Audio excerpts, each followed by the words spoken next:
we're in. Audio check. Say something. Something. Excellent. My table understands the assignment. I missed the memo. Excellent. Okay, hey, we're back. Tenements of the Great Rift. Can't make us go away. It's just been a while because of holidays and schedule, the ultimate BBEG things. But we're here. And we're on session 55, you guys. It's so weird. Wild. Hey, I'm not going to go through like a super in detail recap because the long and short of it is that we're basically doing some preparatory / planning stuff in game for our eventual venture into the Great Rift. Highlights from last session though do include a visit with Feng, and he's got like a new look and a new demeanor going on. He's clearly helping out with a lot of stuff. We did do some work with our hippogriff friends, and some more sounds like is on the way. What else? We've got Taryn basically working with some other clerics to try and protect our favorite hometown Red Larch. And I think some other plans are in progress as well at the very least. So I'm gonna let you guys get right into it at the morning of the next day. We are at, and our day count for when the, our other friends, the Court of the Undying, now officially have 6.5 days left to be able to protect the rift. So, what's happening? Where are you guys at? What are we doing? Freaking out a little bit? Absolutely. Yes.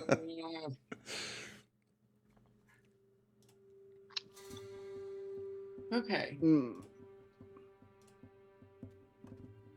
know, it might take a minute to get the crank going because it's been like 6 weeks. Yeah. But I know you guys had a lot of ideas for plans in place. Right. So I know that like things we wanted to look up or find out information about. Workshopping how to mix types of magic, because Taryn and I tried last night and it did not work. Of our like situations. Maybe finding out more information about the hand and eye of Beckers. Gert wanted to look. Yeah, Beckers, you know, our bud. Oh, that guy. Vexy. Yeah. Gert wanted more information or info into great worms / Draco liches, and what other things we might be able to learn about them to figure out how to defeat them. And also, you wanted to do a bunch of reading. Yes. Yes, and talk to the hippogriffs There was to make them combat an ambulances. established. Yes. sorry, Taryn, what was that too?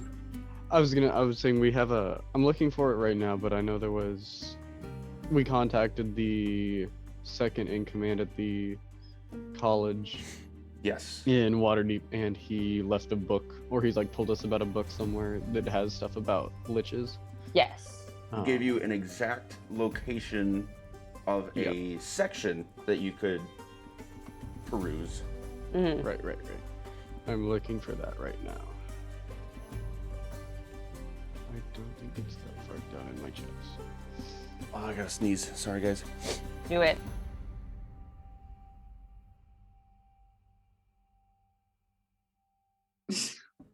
I hate that.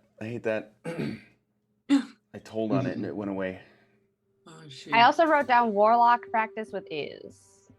Ooh. Yes. Because I feel like way back in the day, you were like, maybe I want to pew-pew at things more. Oh yeah. All right, you wanted to like train. Yeah. Just writing it down. Hang on. Fair. I mean, you could probably shoot things at me. I would like to be better at getting shot at. Because I feel like every time I get shot at, I go down, like, or I become incapacitated in a way that is like fully harmful to the group. And I would like to stop doing that. So. Fair. Okay. I can get down with that. Great. Woo. I'm getting much better at healing. So again, like I think I'm imagining sort of a scrimmage of sorts. So Sure. you know how like We want to put pillows on the end of all of our weapons. yeah, and sort of like once we train up the hippogriffs a little bit, and we can like get one of us to go down a little bit harder than maybe we want them to, and then we can get them healed up a little bit better than and we can so we can show the hippogriffs the way that they should be picking people up, and then I love it. get like an actual sort of faux combat situation, right? Like spring training. Yeah. Totally. I love that. That's amazing. I mean, the mine is Training. somewhat Awesome empty, right? description and reference. Yeah. And B, all for it. And I don't want to overly mechanicalize that. That's a word. So I'm all for like the idea you have. Let's just narrate and role play through it, because yes, absolutely, let's do these things. Like I'm wondering if who could we pull from? I'm just wondering who could we pull from the rift to essentially be our bad guys. Like Ooh. do you want us to like mock fight the court, or do you want us to like steal a demon and run a scrimmage? Oh my god. That feels like a bad call, but okay. Let's do that. It's very risky. Did you get that close? You have a daily ask. I have what? You have A divine intervention. You have a daily ask that you could just see if we could just fucking practice on a demon. I mean, yeah. This idea just got more terrifying.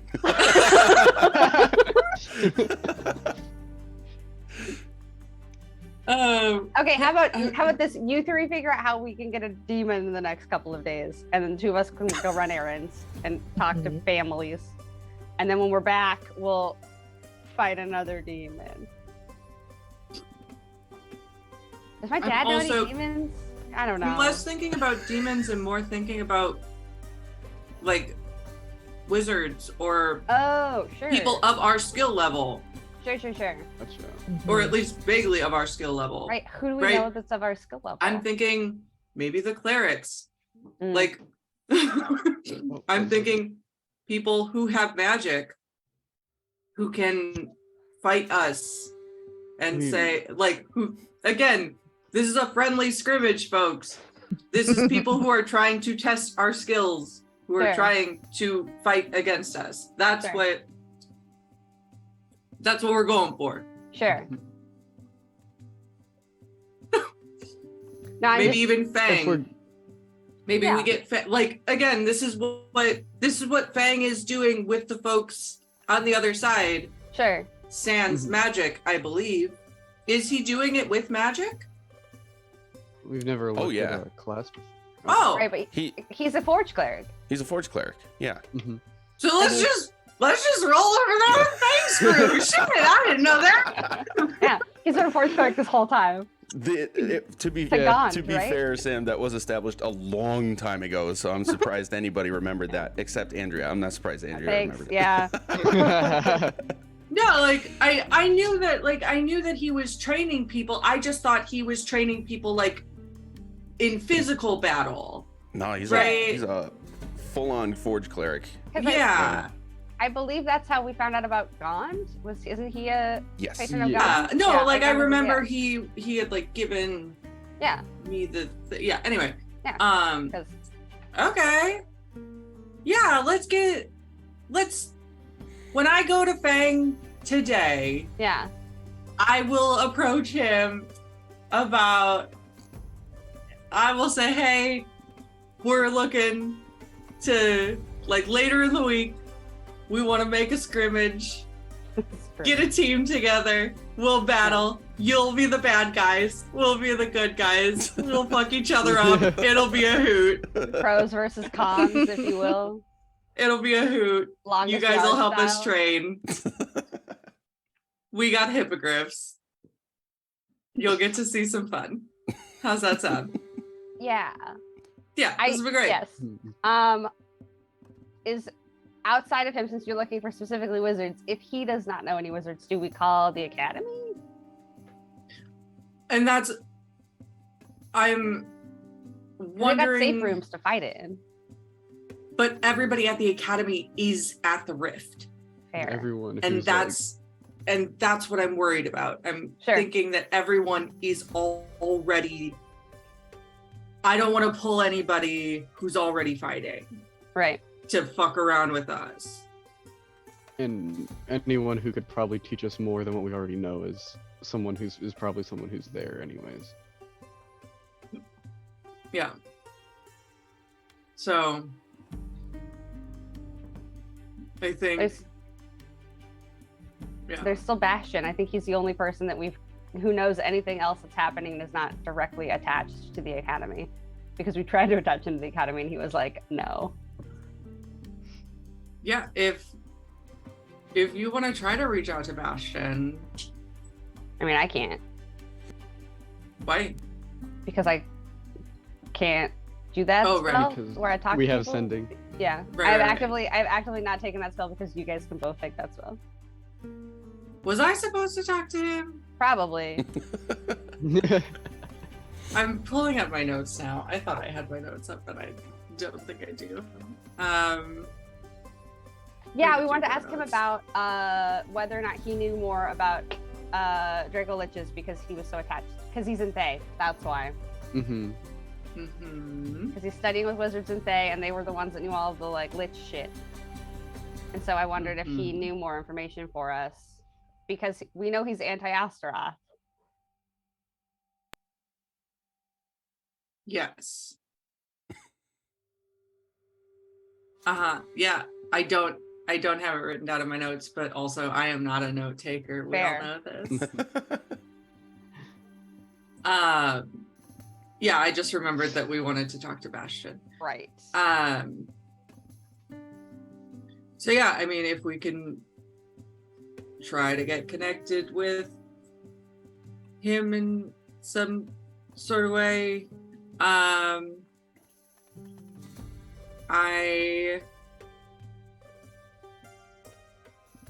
Again, I don't know.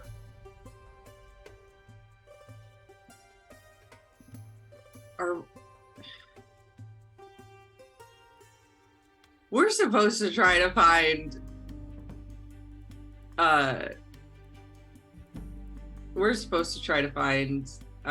what's his butt?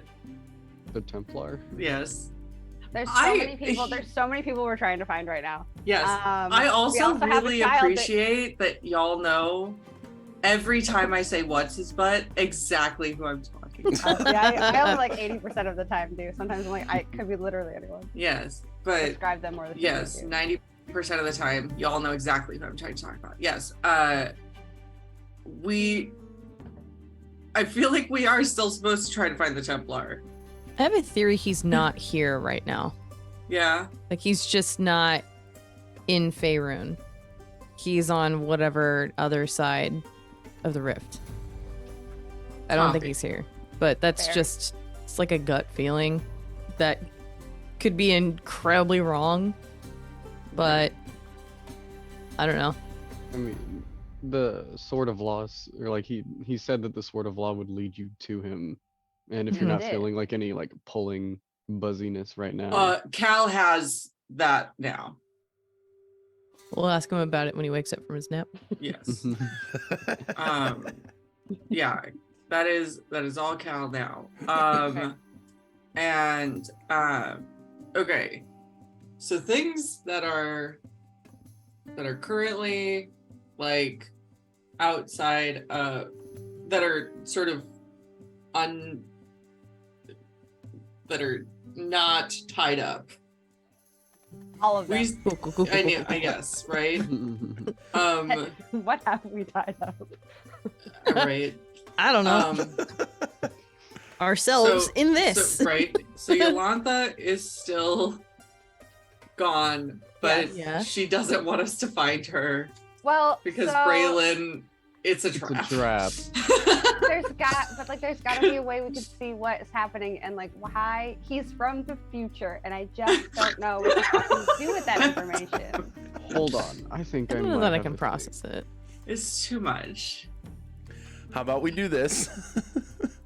Let's pick like 2 things we know we want to do Yeah. and start with those. Well, Yeah, let's stop inundating Justin with all this. Just Yeah, here's 1,000 things. Just cherry pick whatever one. There you go. I mean, we know that we're splitting the party. Or do we just do that Yes. now? Sure. Right. Mhm. I think so. Do Okay. you want me to reach out, or do you want one of us to reach out to Bastion before you leave? Sure. It doesn't matter. Um, I think he might be another contact who could have information for us, but I don't know that. But I also feel like he would be more, is another thing that could be willing to help fully based on the fact that he was like, I want to bounce from this cult because they're doing stuff that I don't want to do anymore. And so now they're still doing the stuff that he doesn't want to do, but maybe he would have other information that we didn't know yet. Sure. Can someone remind my poor broken brain who Bastion is? He He's the was in the fire cult. genasi. He was the genasi we ran into that like Right, snuck our okay. asses through. Yes. You're right. I mean, we And- snuck our asses through. He just let us. Kind of cut a deal with you. Yeah. Yes. And that we like fully did not help him with. Yeah, sorry, bud. He's like, we'll give you the weapon. And then we were like, haha, no. JK. I can take scrying today and we can see if we can figure out where Yolantha is. Or Oh. adult Braylon. But I feel like Yolantha would be the safer bet just because Yeah. I worry that you'll look for Braylon and you'll find him just like shooting jacks as a 12-year-old as opposed yeah, it to. could be. Yeah. That's fair. Fair. And there's also the very slight chance that this isn't Braylon. It's his brother. It's just an asshole who's pretending to be him. Oh God! Don't give me Filthy. that option.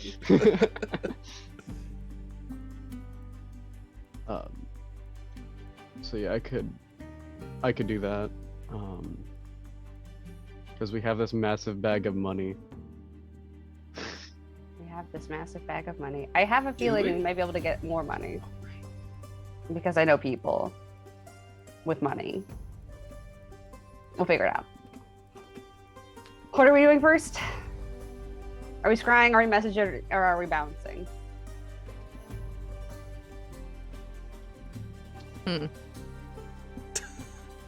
There was Oh. something you wanted to ask Cal? Oh, just the fact that you have the weapon that could possibly find the Templar. They wanted to know if anything was happening with it, right? It's like Yeah. Are you buzzing. feeling anything with the weapon? What weapon? Is this the great The sword? blade. Yeah. Okay, I was just making sure. Yeah. I was sword like, one. I don't blade that I remember gave you. any other weapons I have on me. I'm like, You have all the Um, weapons. yeah, I'll just kind of pull it out. Is it doing anything? Is it vibrating, glowing? Do I feel tingly? Do you have the power? It is slightly glowing. That's about it. Is it like a, when it glows, is it like a pulsing glow, or is it just like a constant, just kind of It's sparkle? it's a constant white hue. Okay. Does it always do that? It is different from what it has looked like before. Yes. Is it like telling you anything, Cal? Is it like is it whispering? Is it like singing to you? Is it? Nope. I got nothing. Does it glow brighter when you walk in a certain direction? If you hold it up to the sun, does a large beam of light shine and like become more focused as it points at the Templar? Cal will carefully, yet somehow indiscriminately, start waving the sword around the room, just trying to figure out like what changes, if anything changes with it. Make a perception check. Good luck, Cal. Not an athletics check. Bardic inspiration. Well, I already clicked it. I don't know if it came up or not. It did. Okay, I have my things turned off. So that's a 12. You did get a bardic inspiration. Would you like to use it?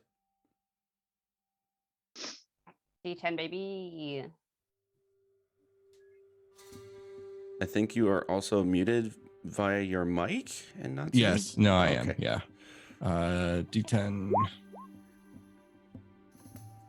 It's a Nice. 9. So Nice. there you go. Okay.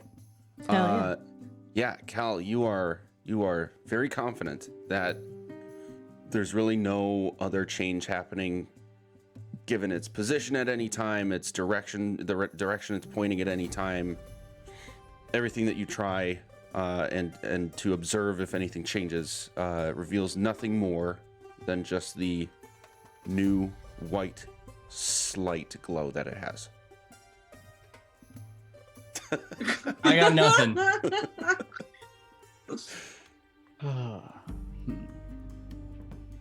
Cool.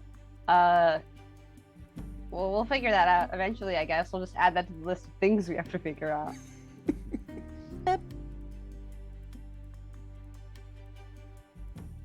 He'll probably appear when we're out of time. Winks at camera. The fourth Hey. wall. It's gone. Yeah, I feel like once it needs to do something, it'll be hopefully convenient Sure. for us, considering the fact that he does exist at all times.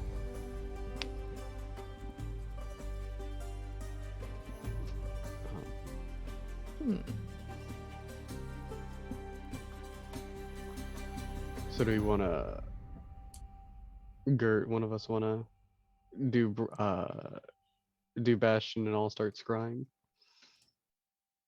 Sure. I'll do Bastion. And I'll start casting scry.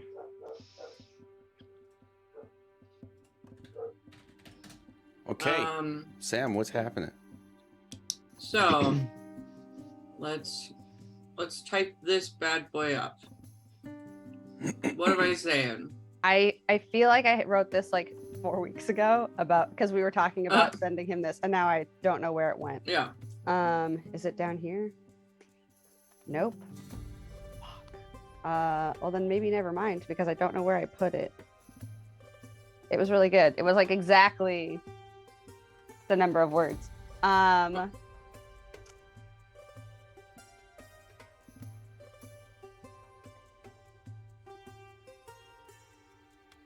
I feel like something along the lines of like Astaroth has opened the rift.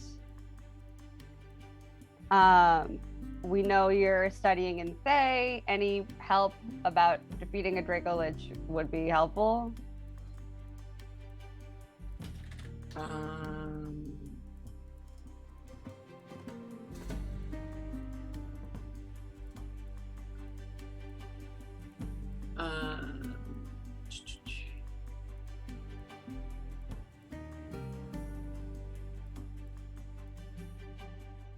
Ooh, I found it. Oh, okay. Astaroth has become a Draco Lich. Whirl remembers you're studying in Thay around experienced necromancers. Any help or information in defeating him will aid our safety. Great. I'll just text it to. Yeah.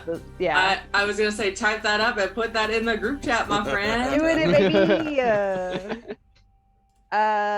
General? No. Campaign talk? I never remember which one we're doing things in.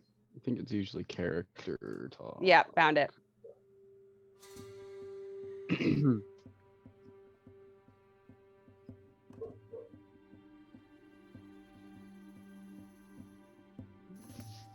Paste.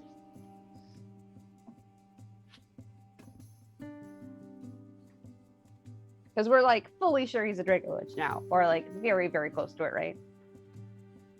Based on the sure. dreams, he's got that thing in his chest that is also the same shape as the token that we have been following around this fucking map for 2 years. So is that Oh my what god, you are sent? we the phylactery? So Gert, you send this to Bastion, right? Or are you modifying it?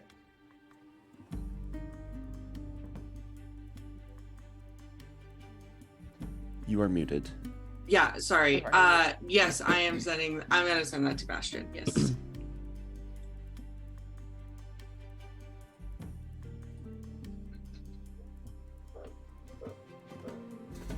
Okay.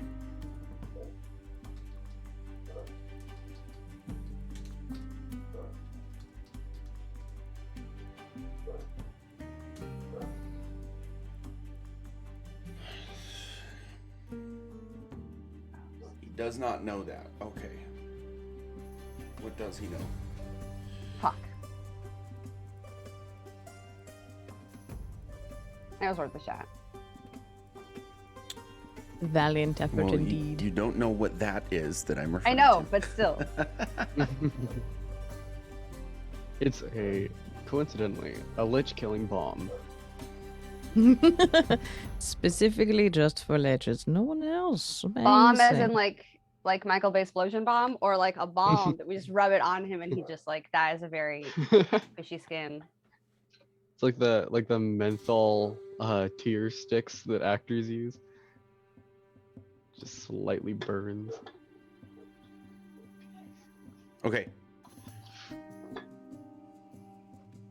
Astaroth sought a gem to channel his power and protect himself.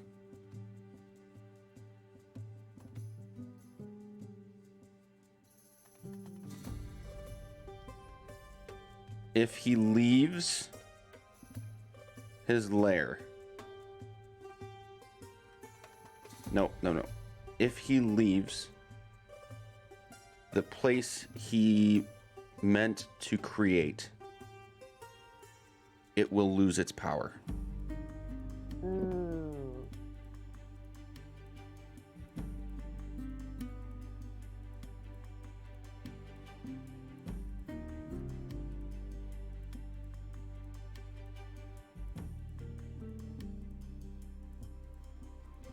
Okay, that's helpful.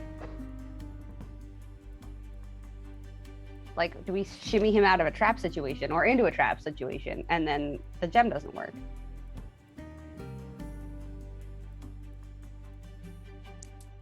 Sounds right. So if we fight him out of the dream, because the only place we found him so far is in the dream and then like a little bit when we saw the two wizard guys with the Mhm. eye hand, Mm-hmm. right? Those are the places we've seen him, definitely. Right. Yeah. It I is the, would the like- place that he intended to create. Sure. Let's have the group make. Not yet. Just make- Setting.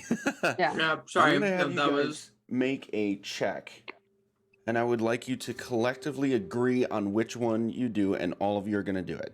It's Mhm. either going to Okay. be intelligence or insight, and I'm going to use the group's average.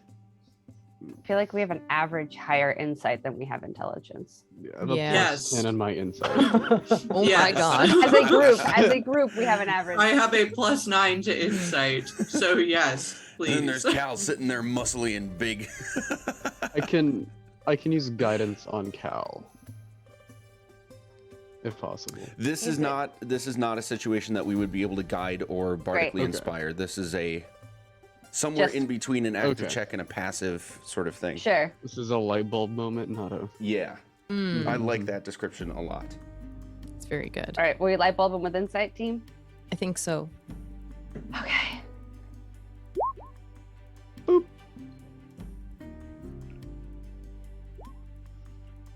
All right. Whoa! Just bouncing back and forth. The Okay. whiplash is crazy. Cal and I are just like, I don't Here. even know what the fuck we're talking about right now.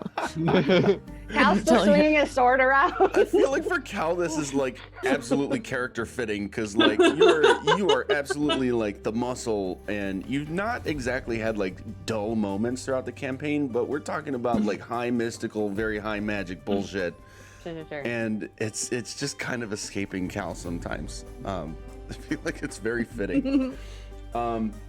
Even with all those pluses, there's some low rolls in their team. Yeah. Oh, yeah. But that's okay. You're definitely well in the side of having a sort of at least a bit of a peak of insight here. The last time you fought Astaroth in your dreams, two things about it. You would at least be generally aware of an actual plane of dreams. Like it is a sort of metaphysically, I guess, existing place, not very different from the material plane that you are on. So it is like a place that can be traveled to, and you just sort of experience it in dreams when you're sleeping, in a way. Number two, mentioning the gem, you would recall that in your last encounter with Astaroth, he took some what you guys call time juice and basically slammed it into the gem in his chest, and essentially both were consumed in the process, where he got sort of sucked into this portal.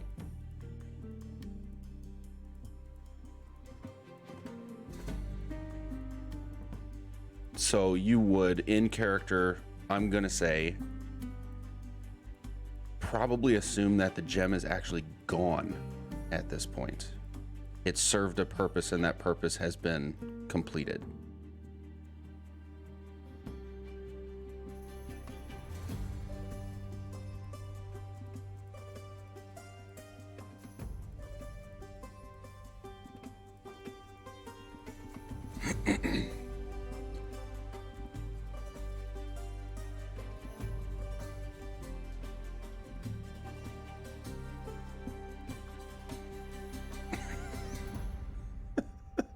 I don't know what to do with that information. I now. can hear the grinding of the gears.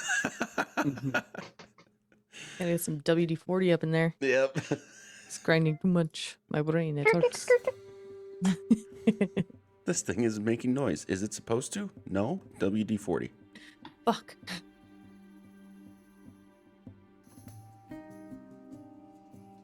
Okay, well that was fun information.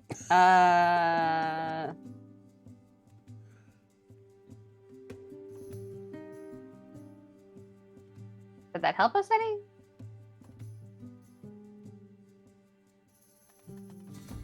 Maybe.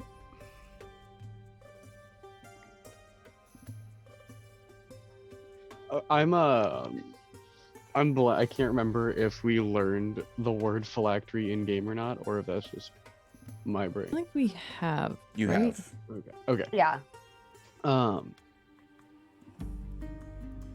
Maybe combining that time juice with the gem made the plane itself the phylactery, what realm he's residing in. That's terrifying. Also, how many times can you use the phylactery? That is a bit of information that you don't yet know. Great. Because, like, we know, I mean, all we know really is what we've seen this dragon guy do, this Astaroth guy, and then also what we've seen Renwick do with his armor. Because his armor was his phylactery. We can't ask him about it anymore. just to throw it onto the table, so to speak. What you do know in game about phylacteries so far is that it is a physical thing that a would-be lich essentially ties their soul to, Right. in order to essentially live on if their body is destroyed. Right. So like when we were fighting him, my understanding was that yes, he used the time juice, and I guess like that escaped my brain. But my understanding was he did something with his phylactery to come back to life. But now it seems like he used his phylactery, and that's where I'm like, does that mean he's easier to kill now, or does that mean he's harder to kill now? That's what my brain is doing. I don't know what everyone else's brain is doing. Maybe neither, but the circumstances are different.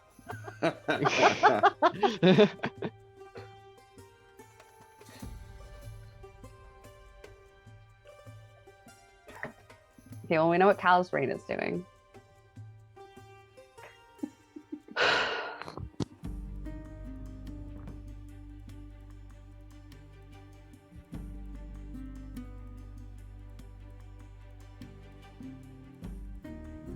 Cool, now what? Scry. Sure. Although, Right. yeah, sure. What? I guess, again, Yolantha told us specifically not to come for her. Right, but if I feel like it would just be better generally if we could get a view of what's going on around her, and maybe Sure. we could see what's like where they are, or maybe like the places to avoid. And if she doesn't want us to find her, I think she might be able to fight it. Oh, she can definitely fight the scry. Like, Yeah, it's so if not she a like guarantee. hella doesn't want us to find her, then we'll know that in like a second. Can you scry if she's not on the plane? I don't think so. That will also answer a question of ours. Yeah. Because is she on this plane? We cast sending to her, and I think that's a thing that could happen. Is that it gets lost, right? So There is a chance that the message can't be received if they are on a different plane of existence. Because that happened once and we all thought she died. Yeah. yeah. Yes. So if she is, we don't know. But Right. if scrying just flat out doesn't work, then we know that that's what the issue is. And if I sense that she fought against it, then we know she's here. Okay. So no matter what happens, we get information on this. Okay. Fair. That's fair. Um, An astute deduction. Yeah, that's a good Golf call. clap. right, I pull out 1,000 gold that like temporarily turns into a crystal ball because that's what I need. And I cast scrying on Yolantha because, and then this has some extra modifiers on it depending on how well I know her and what connection we have. So would we say that we are we've only met her, or that we're familiar with her? Oh, you're definitely familiar with her. Familiar with Yeah. her. Okay, so yeah, so she'll have a -5 to her save if she chooses to save against it. And then unless we have a possession of hers, or straight up just like a lock of her hair, or like a nail clipping, which I doubt we have either of those. Let me just flip through my book of hair that I didn't steal any Just from very her. casually keep, on hand Yeah. at Do the you guys ready. not do that? Not anymore. Then if we don't have either of those, then she'll just have an additional. We're talking about that -2. later.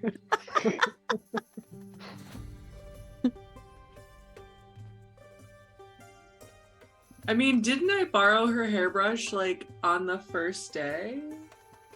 I was like thinking of like, I mean, best case is like if you guys I'm super kidding. super wanted to, you could like talk to the kid and see if he has anything. We could talk to We could talk to. We could her go son. over to her house. Yeah. And borrow Get a something hairbrush. from you her. guys She could. probably has Honestly. things. She probably doesn't own if things. we really wanted to, if you really wanted to, I'm just saying this is possible. Yeah, she's like right. Or her house is like right there. right Across Put across a the the street. street. toothbrush in there, Yeah. you know? Like, there's got to be something. Yeah. You just touch her house. Just Yeah, just- she owns her house. Yeah, so just There's enough DNA. are in there any it's fine. shoes? Did she? I'd rather not use toe fungus as the body part. Gross. I hate it. Yeah, because if we can nab some hair, that'll be a -15 to her We save. can nab some hair. What I a know, it just sounds conversation. funny. Yeah. Again, like we can. Yeah, you guys are gonna be over there anyway, or like in the Let's- general vicinity because of the hippogriffs. Do y'all want to do that? And then Yeah. Yeah, let's pop Let's over. just pop over and see. I'm sure there's a hairbrush. there's gotta be there's stuff in her house. Are we all going? You guys need to go.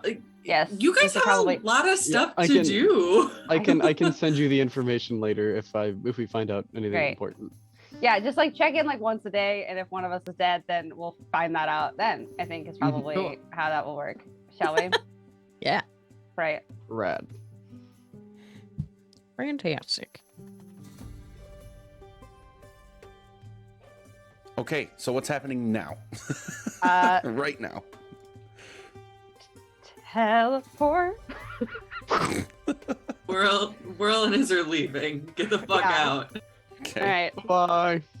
Y'all later.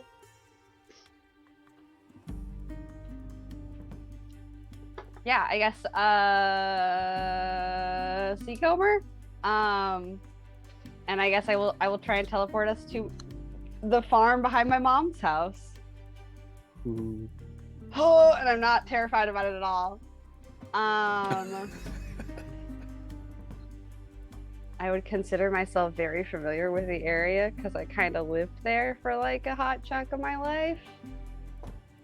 Sounds about right. Sounds about Great.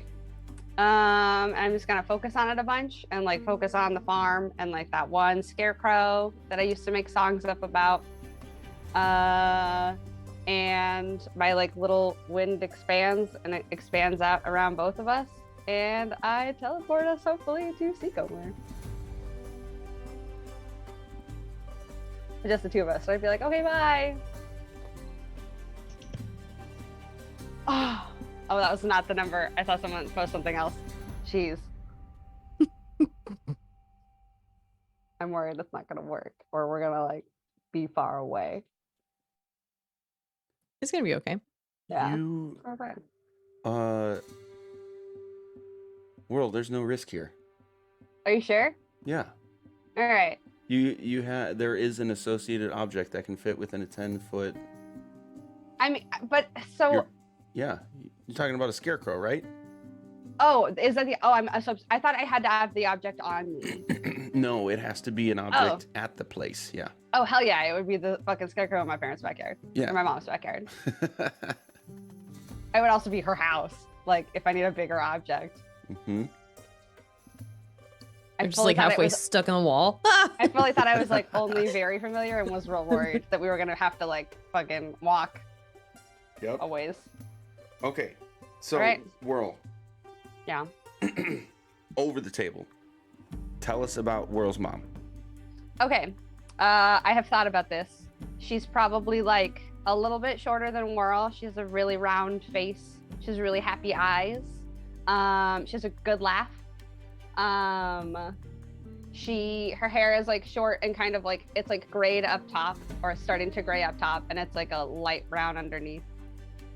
And her name is Helena. I have decided that her last name is Bryden. But I didn't decide that until like very recently because I thought She needed a last name. And guess I kind of assume she's been alone at this farm for, I don't know, the last like 6 or so years that Whirl's been out. Yeah. But has been like okay with it. And just like excited that I get to have adventures.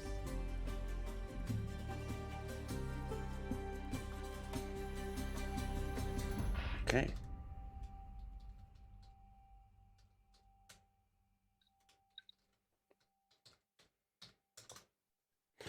You arrive at the scarecrow of the farm.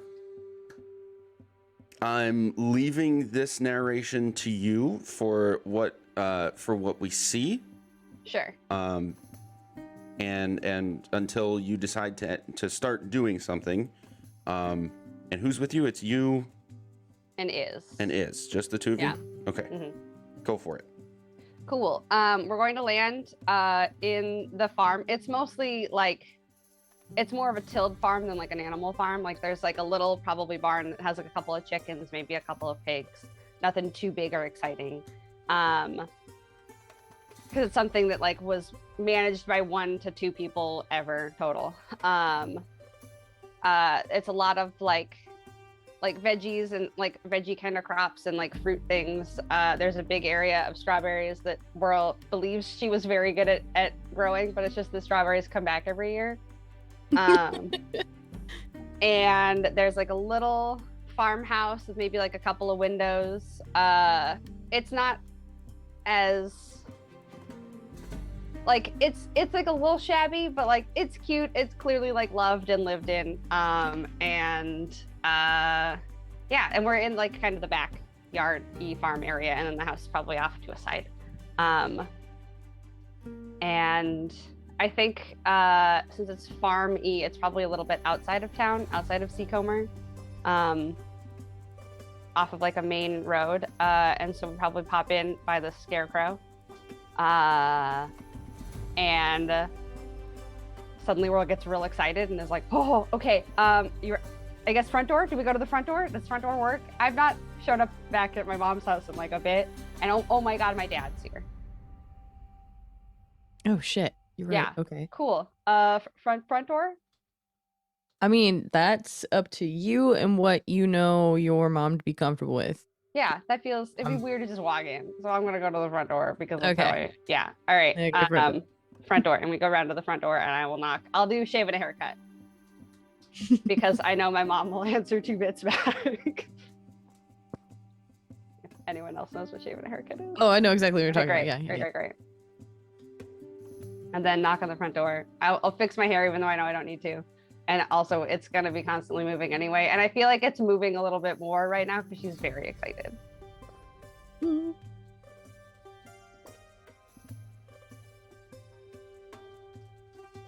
Remind me of her name one more time so I don't just act like a dingus and forget it. Helena. Helena, thank you so much. No problem. Okay. So you've I don't gone know. to I the don't know what my house. dad's gonna look like when we go in there. So you've gone in, right? Or you're going in? I've knocked on the door.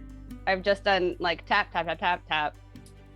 And I've just stopped because that's how I fully knock on my mom's door that way. Okay. There is no response. Is it unlocked? It is. I'm gonna open the door and say, knock, knock. All is quiet. Hello? Mom? Nothing? Nothing. I'm gonna wander around like the main living area, kitchen-y region, and just see, kind of like jokingly pop my head into things, but also being like, okay, now where are they? Where are they? Okay. The house in general, would you say that your mother is a that was not, don't read into that. Is a neat person? How's your DM? Oh, it was great. My DM killed my mom. I think I think she's fairly neat. It's like generally like there might be like a couple of things or like a couple of piles of stuff, but it's not like stuff everywhere. Okay, so that is the general state of the place. Okay. And you can excuse me. You can tell that it's been unoccupied and unused for at least a few days, Okay. maybe a little bit longer. But there is a very obvious piece of paper on your dining room table. I will pick it up and read it.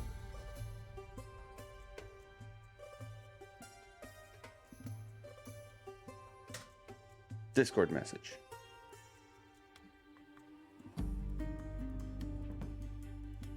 I'm reading this out loud.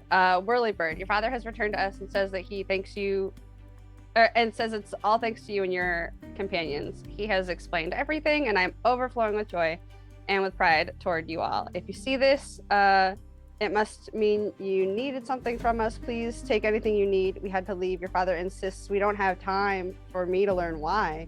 We must visit his home in order to help you stay sharp, be safe, and I will see you soon. They're on a different plane. What? I'll show you the note. I'm just gonna copy this into the everybody because this is Buckwild. Ha is what I will say also again out loud. I mean, he's keeping her safe, right? Like that's the intent behind it. Keeping her Yeah, safe. better Okay. be, or I'm gonna fucking kill him. Okay. Well, that's underwhelming. Damn. No, I mean like in a like not in a bad. I'm fine. I'm having a great time. I was just gonna razz you a little bit. Okay, It's all great. good. Cool. Well, this is my house. I don't know what is in here that we would need. Is there food? I guess we could cook something. This is my house. Cool house. Thank you. This I like is my that it's like town. sturdy and doesn't have wheels on it. It's cool. Yes, that is the thing. We took the wheels off like a while ago. Just Oh, kidding. okay. It was Cool, always, cool, a house. Yeah. Do we want to stay? I guess we can't really go anywhere else. Like, we're here for the day because I can only teleport us once a Oh. day. Okay. So, Yeah. welcome to Seacomer. It's nice here. Yeah, thanks. Definitely different than what I'm used to, I guess. Used to anything in this current day and age is kind of a privilege. Sure. Fair.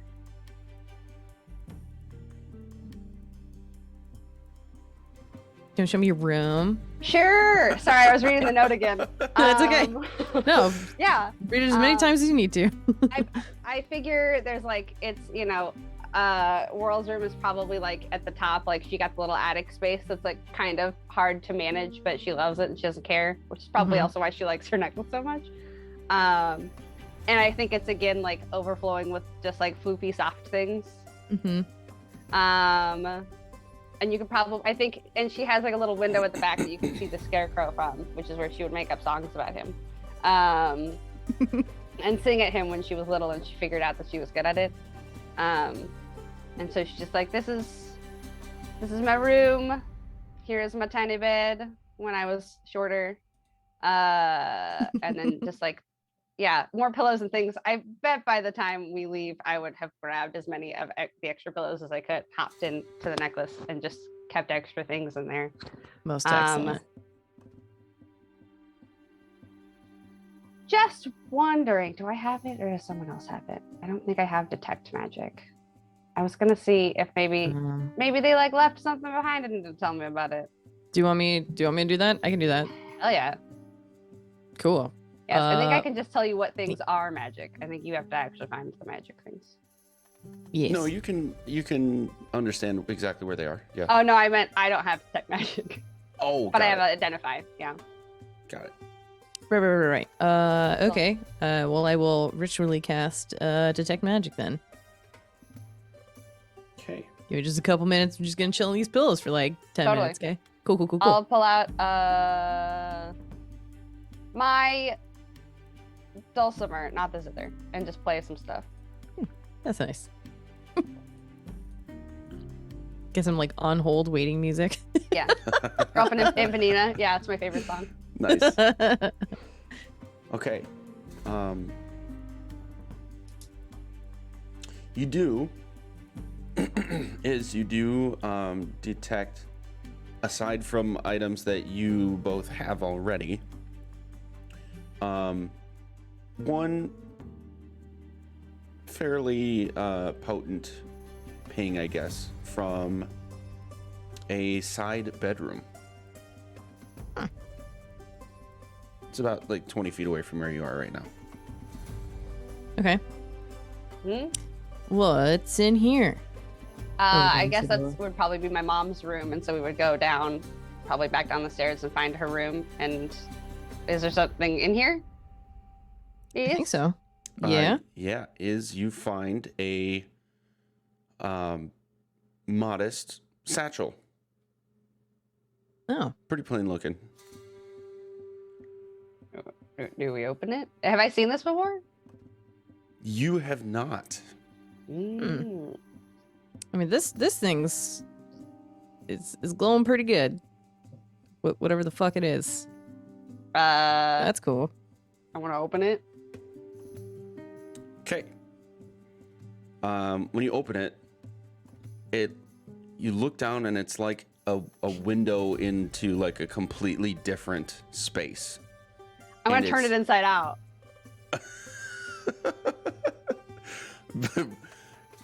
Hang on. It's like a window into a completely different space, and it is absolutely filled with gold, gems, precious stones, and other valuable items. Ma'am, look at you go. It is oh a my bag of god. Someone else, Yeah. This is cool. Someone else should probably hold this. For now, I will. I'm giving let- this to you. I know that you used to steal things probably because you were rogue and stuff, but don't. I did. I won't. But yeah, I know. I am past all that. I'll like take a handful out and keep it on my person, and then I will eventually put it in my necklace. But I worry about putting a bag of holding in another interdimensional space. That could be bad. Yeah. I don't I know don't- magic very well. I'm still learning, but yep. That sounds Fair. like a bad idea. Fair. Okay. That's cool. Yeah. That's interesting. Do you think she would mind if we held on to it for now? She did say, literally in here, if I might read my note again. Please take anything you need. Hmm. It's really mom energy. That is real mom energy. There's like Like, a hello. pie on the windowsill. Like, take It's like, that. oops, yeah. I bought you extra yogurt. I don't eat yogurt. Well, it's not yours anyway. Like it's mom energy. You want these pants from Costco? I don't. God, 100% my mom. She's so good. I got this puffy jacket from Costco. Do you want it? No. don't, Well, I but didn't want I'll it either. Then why the fuck did you buy it, mom? Thanks for giving me an item to return for you. So true. Oh my god. Ah. Oh, cool. We have this bag of so much stuff that is helpful in our lives. Sick. Yeah. Sorry, I'm still reading the note. You're fine. Looking at it. Tear that thing apart in terms of, you know, In my reading it brain spot. excessively. Yeah. Cool. Do you want to hang out here? Do you want to just wander the town? Do you want to shoot at the scarecrow guy? Oh, I mean, for like practice stuff? Yeah. You sure? He No, 'cause won't we mind. hate scarecrows. I don't think he's alive. We I- can check I hope he's not. just in case. Yeah. Seems like he's been here a while, and I would hate to destroy something of her mother's property. I mean, I could fix him. Fair. Yeah. Sorry, I'm just thinking about that line out of context. I can fix him. Oh, This is not a relationship counseling Are you channel. too funny? That's very funny. God damn. Okay. Yeah, we can shoot at the scarecrow. That's Just get fine. a couple of great one-liners out of this. I think I can fix him. I'm pretty sure it's not alive. Like, this is gold. I'm gonna Great. raise them too. Love it.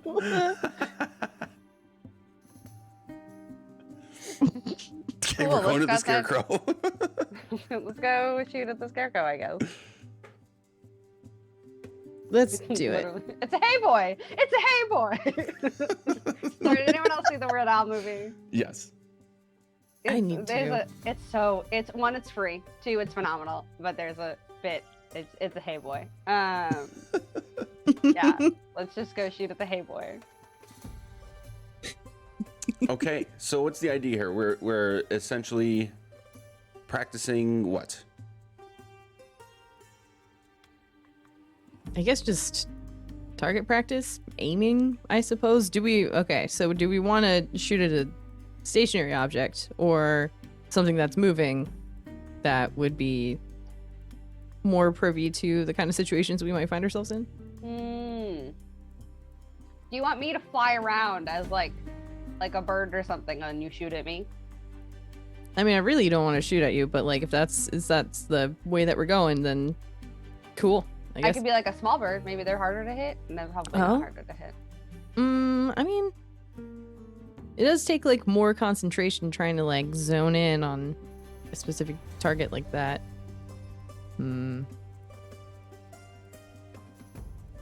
Yeah, that's up to you. I don't mind either way. Sure. Who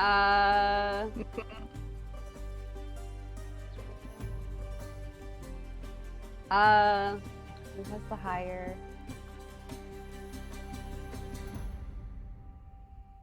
I'm gonna turn into an owl. I'm gonna cast polymorph on myself. Turn into an owl. It's like a white snowy owl, but has like little tinges of blue at the end, and you can kind of like, even when it's not moving, you can see its feathers still kind of moving, like it's flying through wind. And I'm just gonna start flying around and see if you can just shoot me out of the air. The Cool. moment you do that, Uh-oh. the scarecrow glows a bright yellow. Joe got really I excited. I was just waiting for the scarecrow to be like, "Get out of here, you stinking bird!" Like I knew it. I knew he was alive. They're gonna kill that stupid scarecrow. Oh, in the pool of wonderful ideas that I wish I had had 5 seconds ago. It's funny because I am now a bird and I'm gonna stay as a bird for a little bit because I don't want to waste this spell. Did we both see that happen? Oh yeah, it is very apparent. I'm just gonna, I think Whirl's gonna land on his shoulder and just like poke at you. Ooh, that's the noise owls make. So like, Yes, I also speak owl. Cool. I like talk to it. Fucking.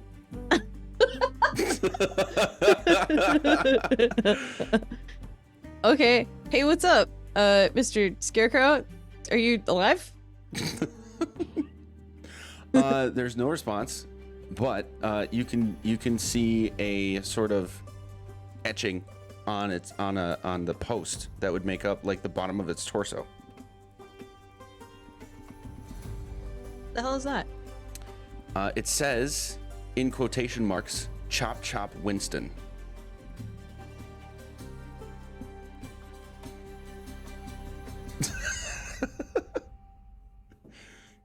Hey, who's Winston? Do you know Winston? Who?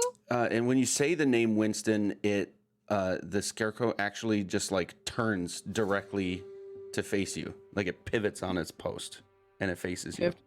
It moved. It is alive. Whirl's gonna fly and land on his head and see if like he does anything about it. Nothing happens. I'm gonna like talon grab at his head. Perception check. Ooh, oh, I'm using bird perception plus 11. Fuck yeah. Nice.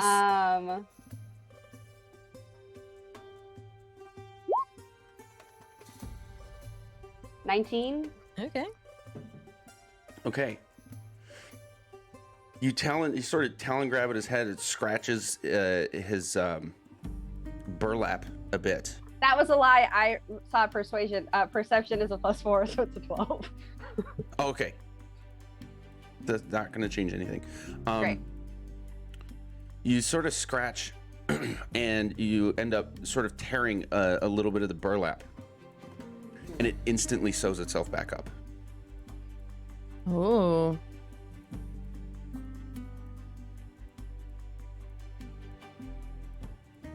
How old does this scarecrow look? Does it look like it was newly made or like it's been here for 20 plus years? So it's definitely more detailed and intricate than your average scarecrow.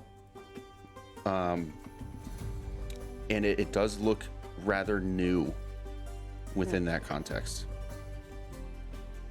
Okay. But World knows that it has been here for as long as she can remember.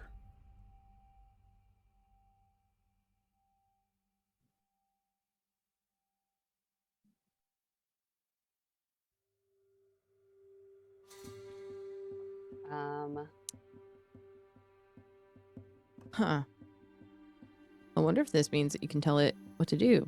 Because it said its name and it looked at me. So, are there any plants in this field that look like they can be harvested or at least tended to? Yeah, some. Okay. Winston, can you go water those zucchini over there?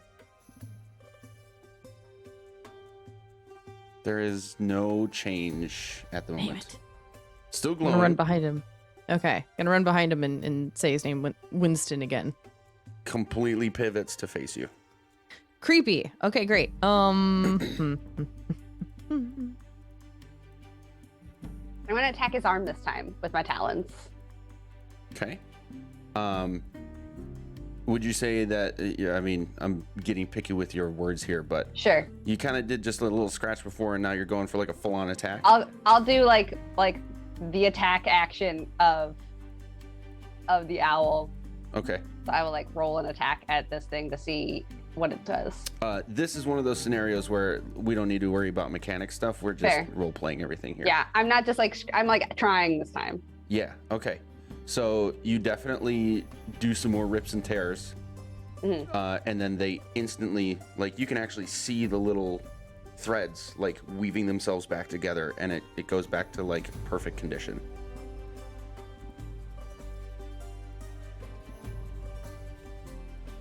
All right, I'm gonna hop out of bird form now. I think he's healing himself. Hey, Winston, I've never you. What? So how long have you been able to do this, my guy? There's no response other than when you say the name Winston, it pivots to face you. And now at this point, you can see the etching on its post that says Chop Chop Winston in quotation marks. I want to point to some corn and say, "Chop chop, Winston." Okay. The scarecrow is going to sprout legs, literally hop off of its post and fly about 10 feet in the air, glowing a bright yellow, and then thrust itself at you, physically attacking you. What? Great. Oh, me?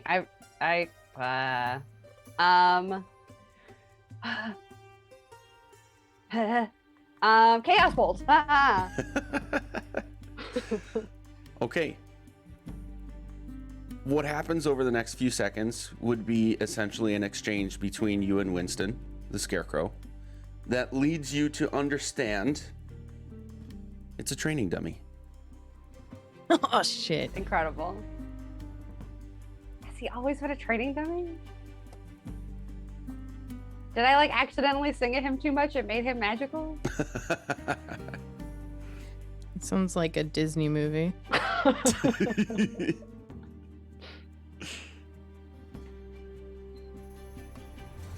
cool. I think he can be fought at if you wanna fight at him. Ooh, okay. Yeah. Okay.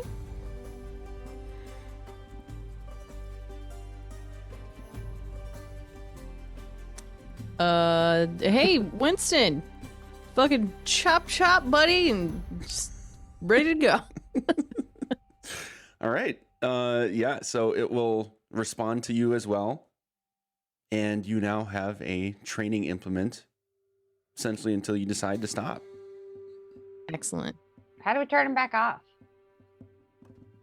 Good night, Winston. Sun's getting real low. Both of you make an intelligence check, please. Oh, okay. Well, Baba booey. not great. An 8. Okay. The 10 does get it. Whirl, you would have a vague understanding of essentially command words and phrases. And for you might have heard that like objects that they are imbued on work both ways. Turn on and turn off. Sure.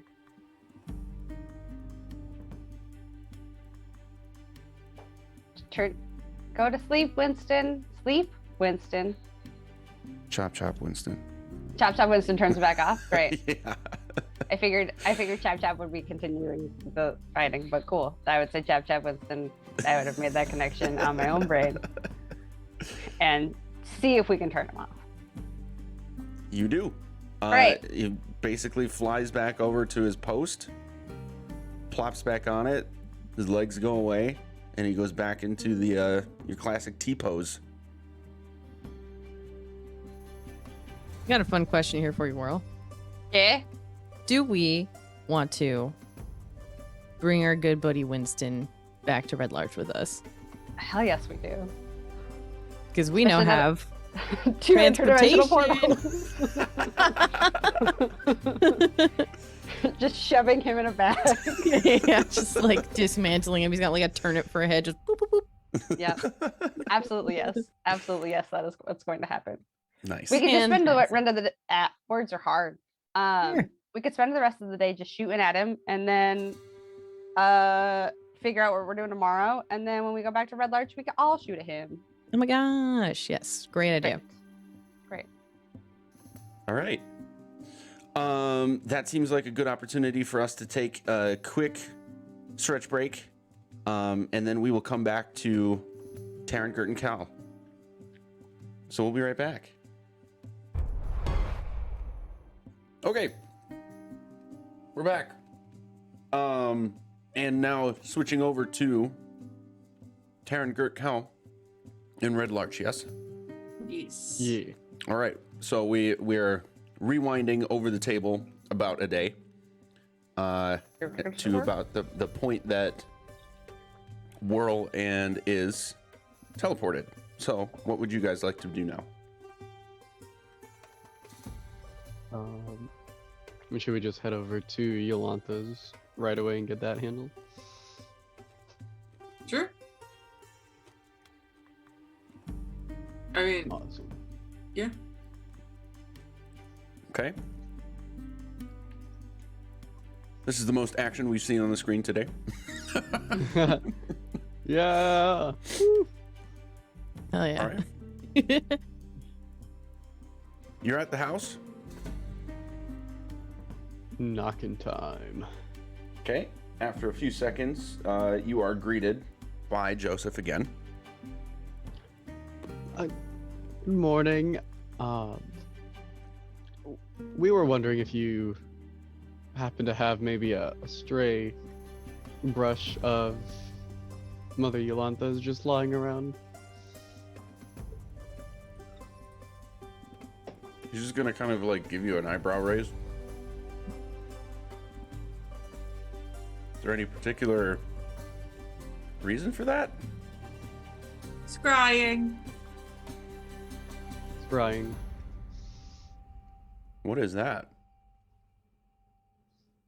You can look at someone really far away. it just makes it easier if you have something that like hair or a nail, like a nail clipping or something. Makes it a lot easier to find that person. Ah, more of that magic stuff. Yep. Yep. We're just trying to find her. We're just trying to find her real good. Oh, well, in that case, he'll sort of head wave you in and go off to a room in the corner of the house that you've not seen before. Because if I recall, you basically only saw rooms that other people, like orphans, were staying in, right? Mm-hmm. And he'll go in there and eventually come out with a hairbrush. Perfect. Awesome. Thank you very much. I'll like reach out to take the brush. So do I need to like clear out the room or vacate? Like, what do I do here?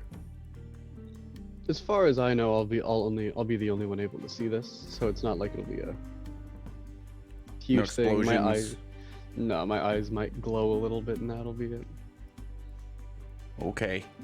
If you'd rather us like leave, not in order to not worry anyone, that's also fine.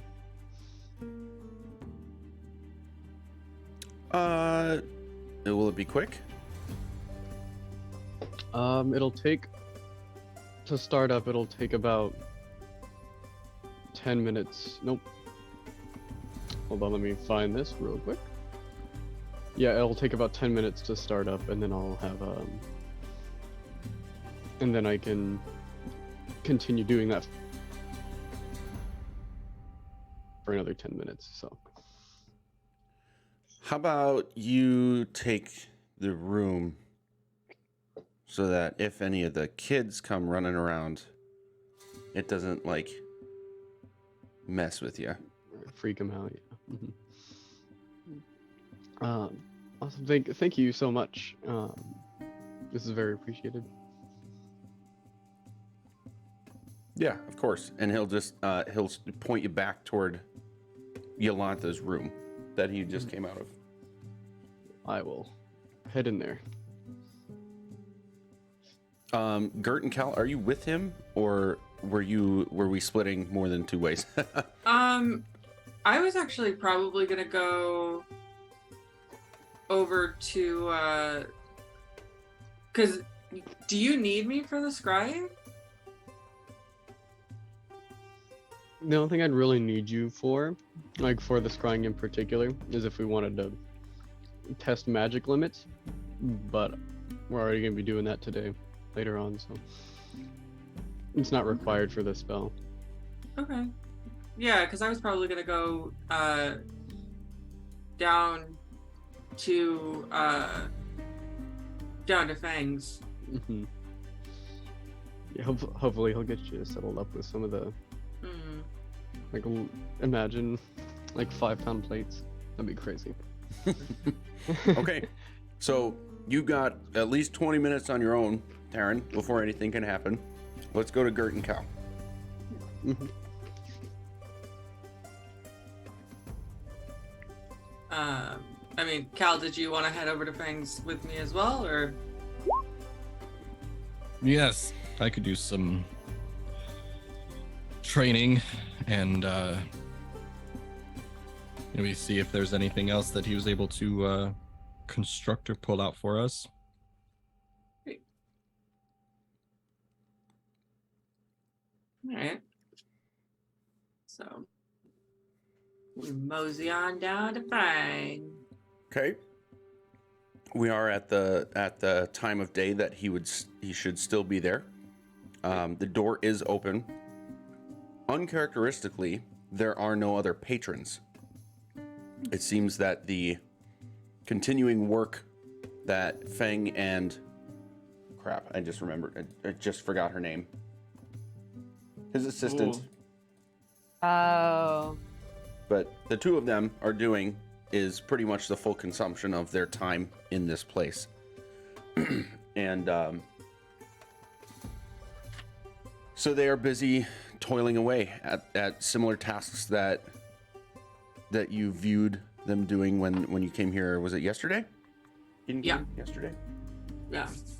So yeah, it's about the same. They're both very busy at their stations. Hey there, Fang. I'm back.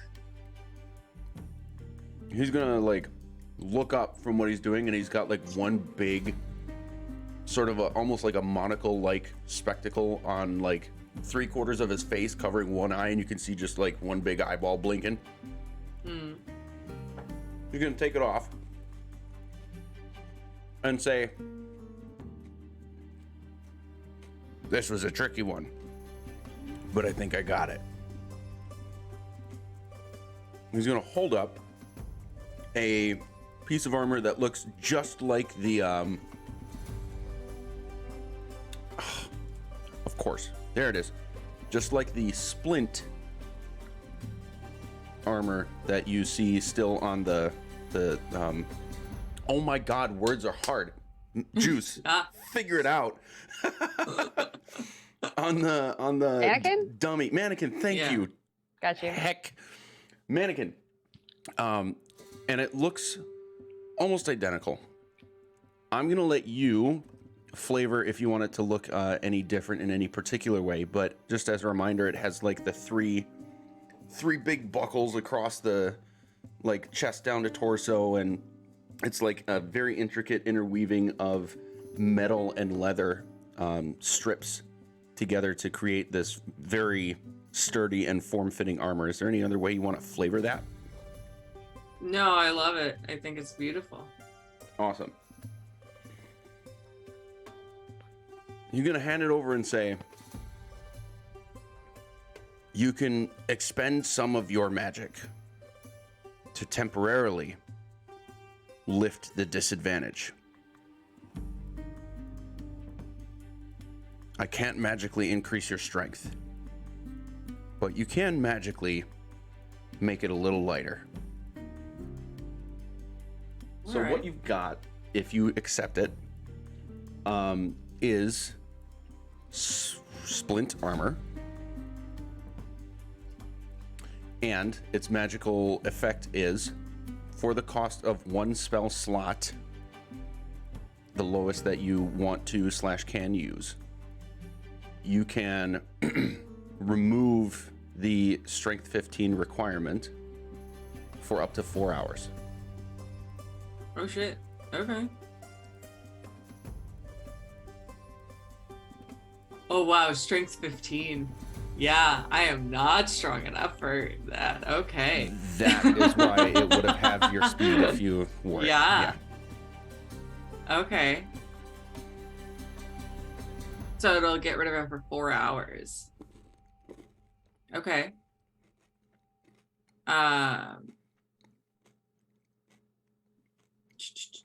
Okay.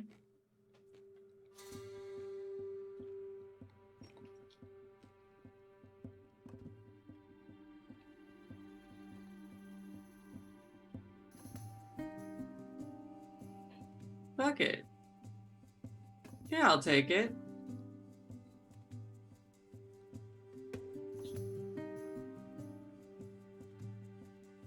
So how much is this gonna cost me, bud?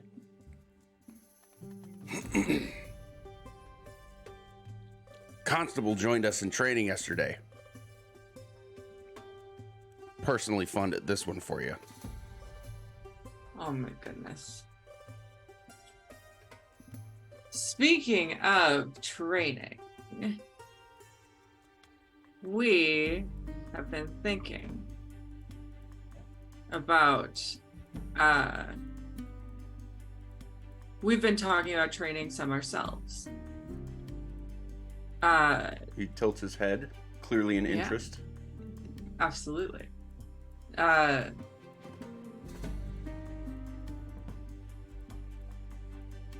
How much magic goes into y'all's training?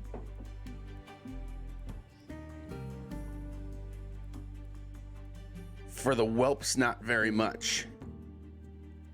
There are a couple of talented individuals in there, including one pastry maker, oddly enough. But until now, Oh, not very really? much. we're at some point this week, our group would like to set up some training sequences with some of the more skilled people that you have. If we can pull in, if we can find any skilled magic users to skirmish against us, that would be also very helpful. Because the people that we're going to be going against are extremely skilled magic users. Throughout the course of this week, I'm going to be training up the hippogriffs. I'm going to be working with the hippogriffs as well. And I want to get them used to possibly working on a battlefield as well. If we could work with you guys in some sort of training sequence, I think that would be really helpful. Bad news is I don't have any conscriptors that I think would be up to something like that against you and your gang in particular. Sure. Good news is you're looking at one very willing. Absolutely. I would love it. I think we can wrangle everybody else up too to observe and take notes for their own edification in this endeavor. Great. When are you thinking? Maybe 3-4 days. We need to wait until till Whirl and Iz are back. They went fucked off somewhere. I don't know. You let me know when, and that'll be our training for the day. Fantastic. And you're fine with hippogriffs on the field? I'm looking forward to it. Fantastic. All right. Cal, you can see a sort of twinkle in this guy's eye that only a seasoned fighter would understand.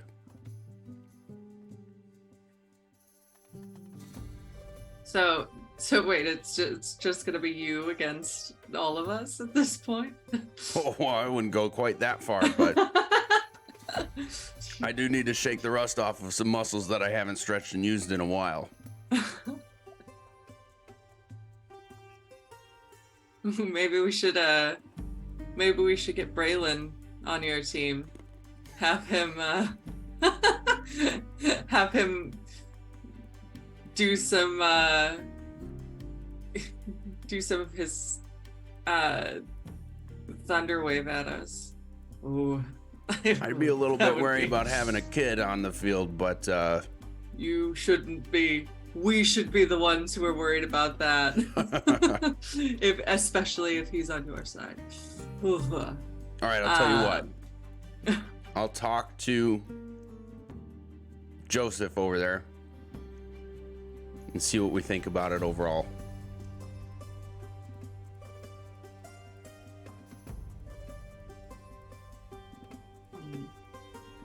Yeah, I just, or maybe we could see if we can get some of the clerics. I mean, again, we'd go easier on you all. Truly. I want us to get hit. I want us to figure out how to defend ourselves. That's where we are lacking. That's where my group struggles, is defense. Cal, if you disagree, feel free to chime in, but our group has a good habit of getting hit and going down. And I can heal, but it's tough sometimes when you're on a big field. So I would like us to get a little bit more training on, actual combat. I've got a couple ideas in mind. Great. I think with at least a few hours of help training, we can teach you a new thing or two. Love it.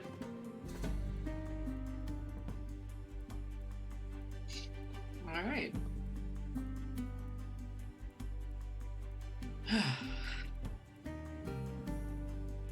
Well,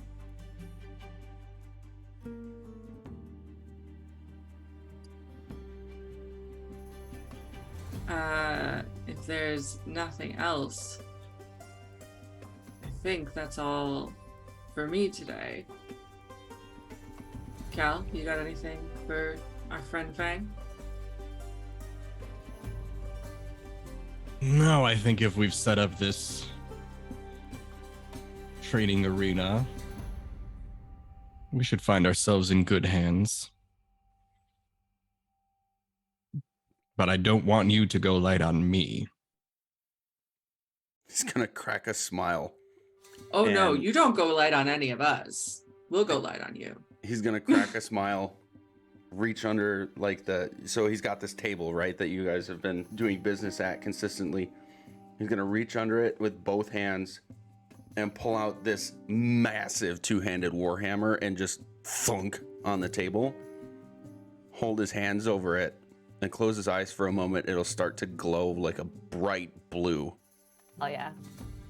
And he's gonna look at you, Cal, and say, I'll start preparing immediately.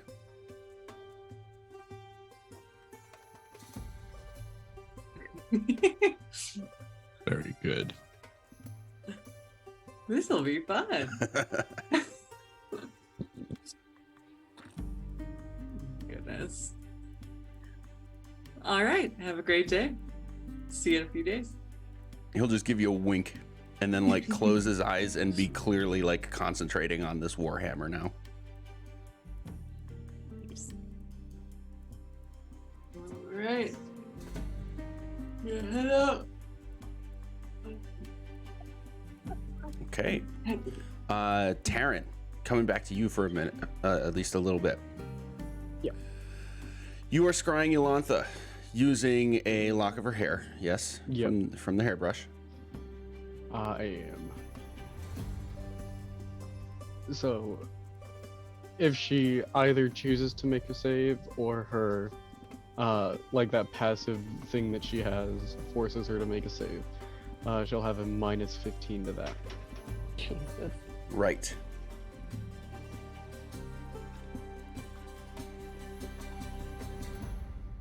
Okay.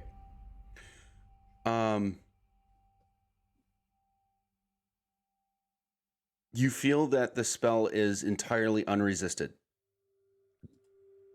And you essentially are able to see from a sort of first person point of view, a void looking space. But some objects and people within it. Make an Arcana or Perception check, please. Ooh. There's some stuff you're definitely going to see. This is going to be for some extra information.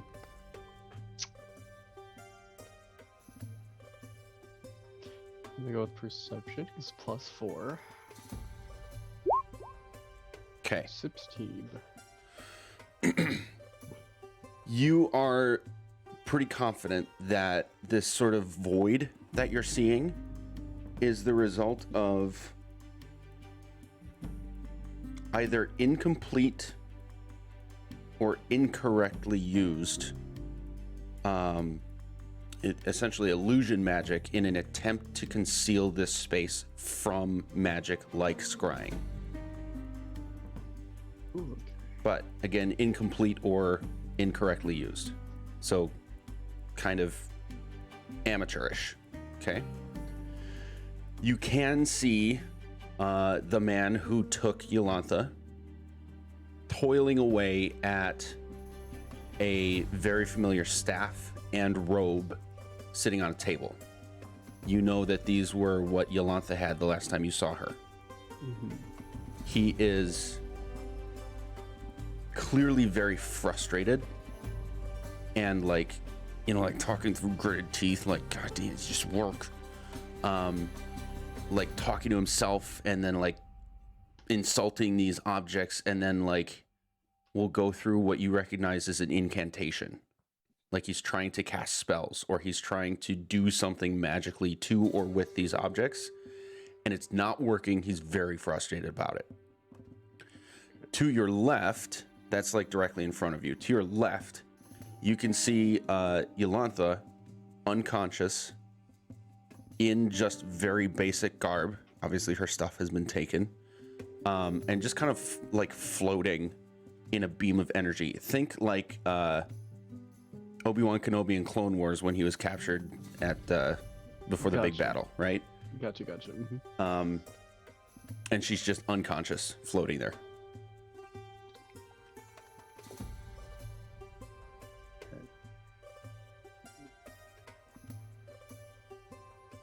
And is there anything to my right?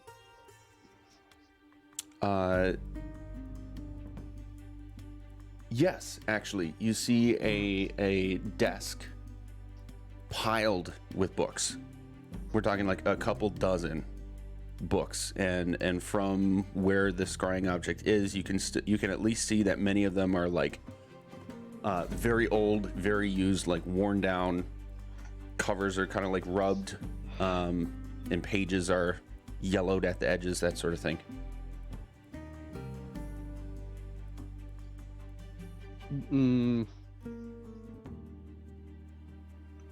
The does future guy, maybe Braylon, kidnapper, and is he examining the robe and the robes and staff on another desk, or are those like hung up and he's like how is that laid out? They're like laid on a table, yes, and it's about 10 feet away from where the desk is. Gotcha.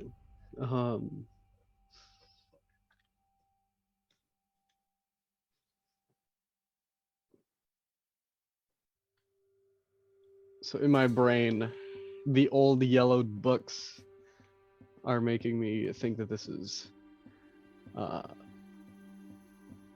what used to be Renwick's lair. Is there any indication that that could be like a viable possibility? Or is like the weird void covering so much of this stuff that I wouldn't be able to tell? No, you're very familiar with that space, and I'm going to use the same perception check of 16. I'm forgetting if this is this campaign or not. It's Whirl. You have the partial success, partial failure thing that I need to keep track of, right? Okay.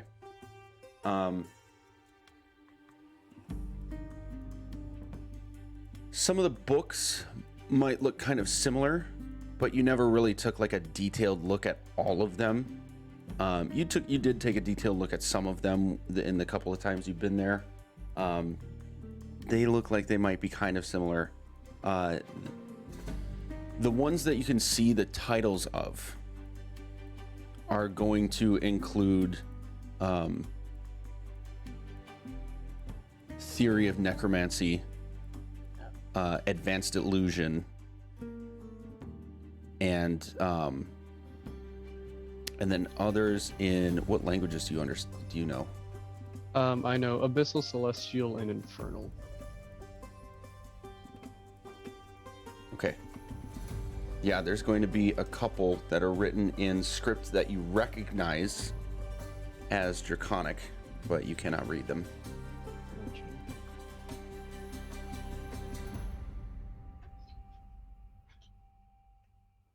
All right. I see Andrea writing every single little thing down. I'm also. Okay. Yeah, of course I am. I'm gonna because scrying like puts a moat, like an invisible moat somewhere in this room, and I just have to stay within 10 feet of the person I'm scrying in. Can I spin around and see if there's anything behind me that I'm unable to see, like an entrance or something? Yes. You see, in some distance, you see a sort of like slit straight ahead. And through it, every few seconds, you see a small group of creatures fly through it. And the other side is a blood red hue. Okay. Okay. Love that. That's so fun.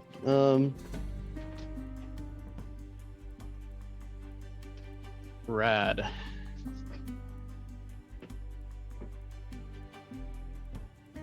Cool. I'm gonna exhaust the 10 minutes that I can stay in that room and see if see what I can hear the kidnapper guy say, like, to himself or like out of anguish. Okay. And specifically I'll make sure to like move the moat in front of him so that I can see his mouth moving in case he like whispers anything or just mouths things, so I can read his lips. You can read his lips, yes. Okay.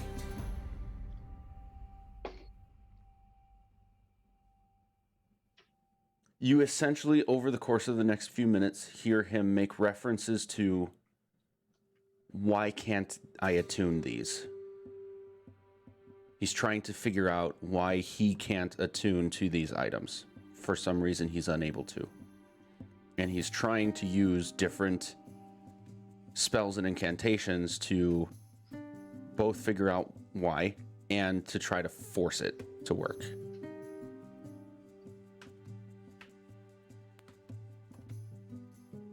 Oh god.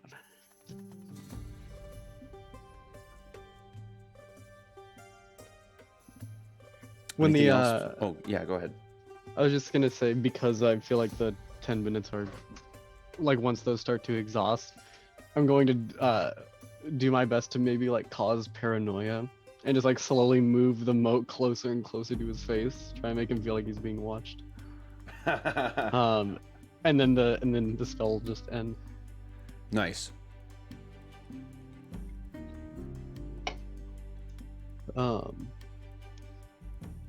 When I come to, is the room that I was in still like closed? Nobody's come in or anything. Mm-hmm.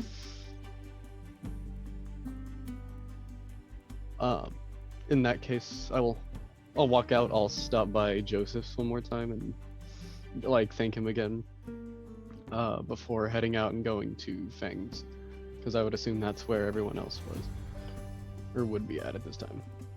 Okay. So, back to all three of you together now. You essentially have the rest of the day ahead of you before Whirl and Iz can come back. I think you did, Whirl, you did say that, right? So they know they have at least until tomorrow before you'll see them again?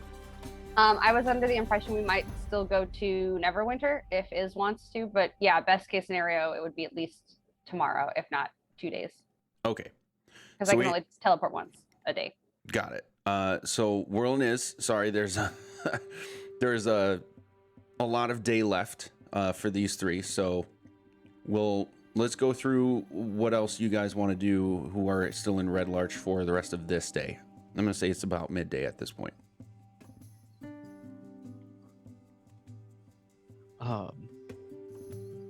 So the scrying worked.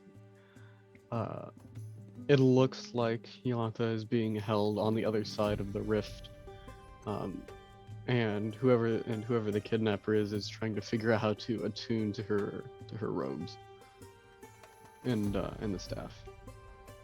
It looks like he's not making much progress though, which is good for us. Great.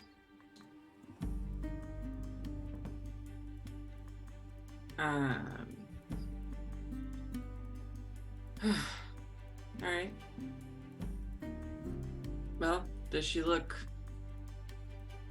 I mean, I guess that means she's safe for now. She's unconscious. He wasn't interrogating her or anything.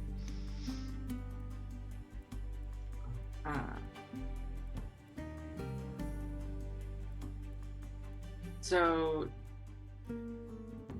you wanted to work with the other clerics again on magic expansion? Yeah, we're gonna try and hallow Red Larch. Great. Yep. Earlier today when we were talking about getting higher level magic users to fight against us, I'll bring that up to them as well, see if they want to join. And then hopefully we'll get some extra firepower. Great. So yeah, well, and apparently our friend at the bakery has been training with Fang, and No he's shit. Let's go. Oh my he's God. a magic user. So yeah, according to Fang, he's been getting some firepower going. So I'm really glad that he's taken that initiative to start defending his own. yeah, so we might see him, but yeah. So Fang seems very excited about trying to kick our asses. So we'll see. We'll see how that works out. So I'm gonna head over to the hippogriffs and see what kind of training we can get done over there. And what were you planning on, Cal?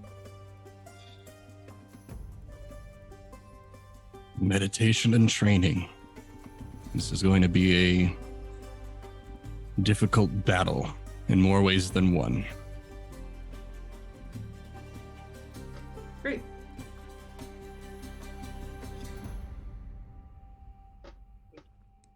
So that's where I'm going. I'll see y'all at dinner. You probably won't see me. The spell takes an entire day, 24 Great. whole hours to cast. So I'll be Okie doke. I'll see you tomorrow then. I will crash immediately. All right. Yeah, I'll turn around and start heading to the All Faith Shrine. Okay. Gert, what are you doing during this time then? I was gonna head over and work with Thrash, right? Thrash is his name. The guy who works with the hippogriffs. Oh, It's not Thrash. Thorsk. Thorsk. I knew it was a TH. Yeah, it was TH, and then like hard angry consonant noise. Yeah. Yeah. Thorsk. Yeah. So, I told Thorsk we would work with hippogriffs. Mm-hmm. So, yeah. So I figured I would work for like until like sundown there, and then read for the rest of the evening. Okay. So when you get there, You see that other folks are sort of tending to all the other animals that are stabled here. And Thorsk himself, familiarly, is in the middle of that open space between the stable buildings, actively working with both hippogriffs at the same time. And you can see that there's a fair bit more coordination and crispness in both of their movements and actions as they're sort of dodging and weaving through the air at each other.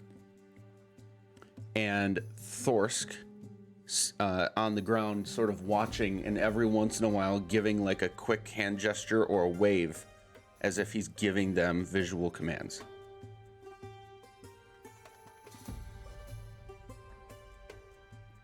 So, over the table, is there like a direct interaction that you wanted to have, or are we just generally going for you're kind of working with them for a few hours before the end of the day?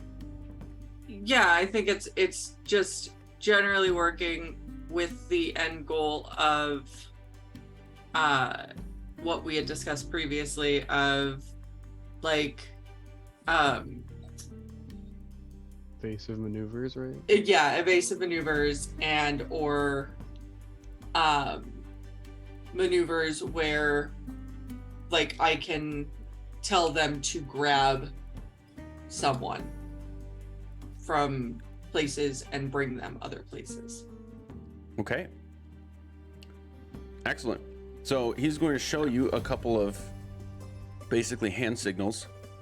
Great.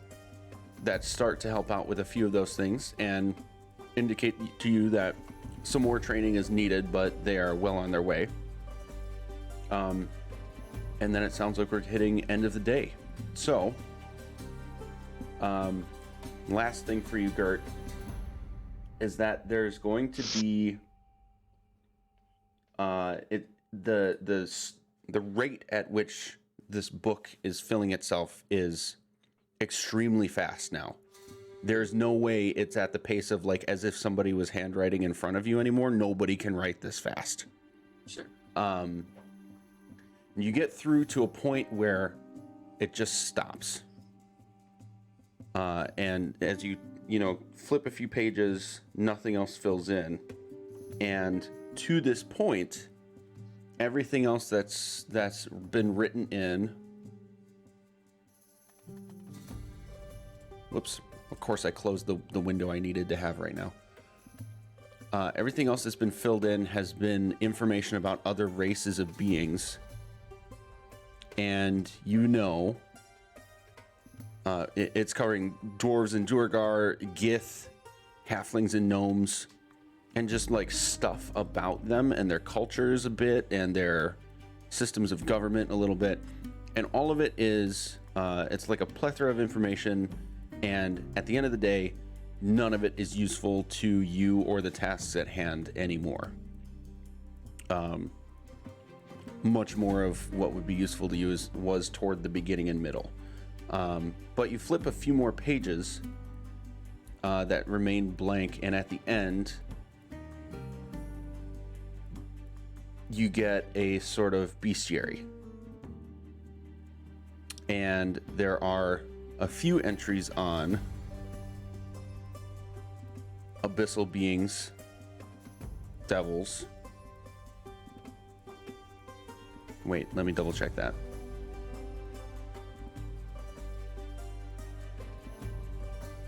Yeah, some basic entries on abyssal beings, not devils, and Orcus.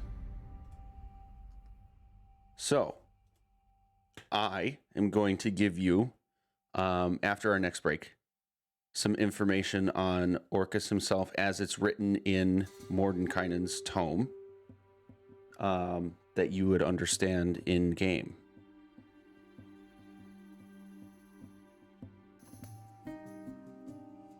Cool.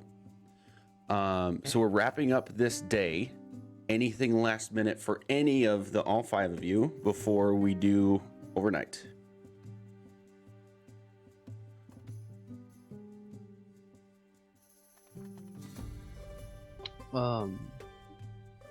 Oh, you were going to talk to the clerics. Sorry, Taryn.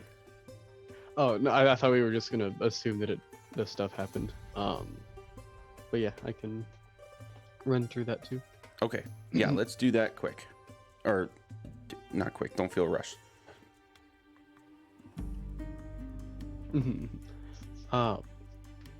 See, I get to the All Faith Shrine and just like start to push the doors open. Check out and see if Emdar and Limor are in there, if they're like back in their own rooms right now. They are both here. And much like Fang's place, this is characteristically empty.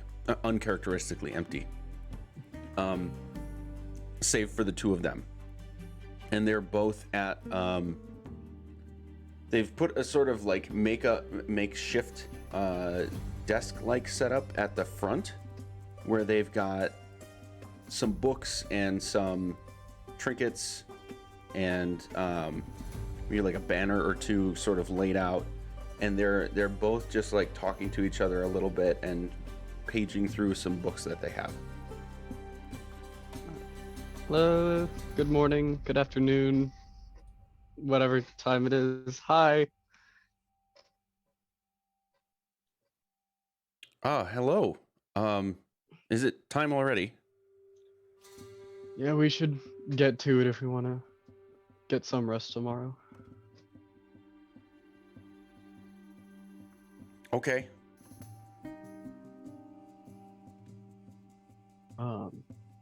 Do you guys have everything you need, or do we need to go over a couple things? Well, so far as we can tell, we think we can help you expand what you're doing, but it seems that your abilities are well ahead of ours. So the best we can do is help with whatever you come up with and channel our spirits and energy to enhance it.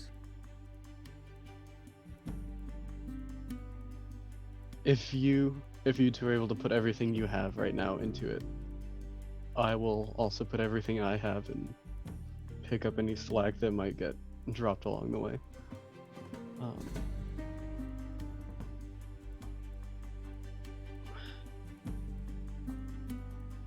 I think the best thing we can do is at least try right now, and then maybe in a day or two finish up with whatever else has happened, or finish up with any spots that we may have missed in the city, and I might be able to patch that up alone. Sounds good to me. And Limor at the same time is giving a nod. Alright, let's I'm gonna look at the map real quick to see where the best centermost part would be. I think that'd be like right around here. Like right in front of Palace Pastries would probably be the most centered. Okay. So I'll like start to cast Hallow right on that spot. Okay. Both of them are going to join you and essentially do the same thing that they did at the shrine when you did your experiment. And you'll see the Hallow energy sort of start in the area around your own feet, and as you're casting the spell and it's growing to the radius that it would normally be, you can see a few people, the few people that would still be like out and about walking by are like look at you for a moment and then and like give a look of recognition, like they recognize you, and maybe the people you're with as well, and then just kind of go about their business, but give like second glances, like you're drawing a little bit of attention in a way, but nothing that essentially disrupts what you got going on. You do see the energy of the spell expand quickly, well beyond the expected area, and This takes 24 hours, does it not? It takes 24 hours to cast, yeah. Yeah. Okay. So, that's where you are now. And for the rest of you, we're going to do an overnight. You get a long rest. I don't think that impacts anybody because you haven't expended much. Well, maybe because a couple I of you get were a training. spell slot back. Yeah, and a couple of you were training, so we'll say you feel well rested after a busy day of activities and learning new things. We get to the next morning. Let's go back to Whirl and Iz. Actually, sorry, I just saw the clock. Let's have another quick stretch break, restroom refills, all that jazz, and we will come back to you guys immediately after that. Perfect. Cool. Be right back. Woo. Oh man, I came in back live like 2 seconds too late. Oh no. Oh. So funny. Goodness. All right.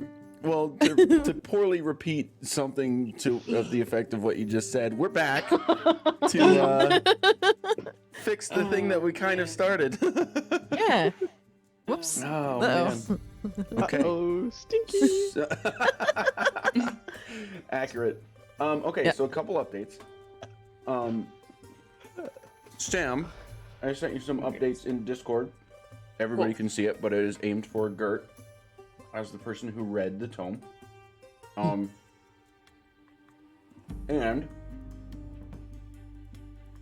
wait, that's it. That was it, right? I think so. Yes. I think so, yeah. Yeah. Yes. Okay, so we're at the next day. Whirl and Iz, we're back to you guys. Oh, yeah. Awaking the next morning at Whirl's childhood home. Cool. What's next?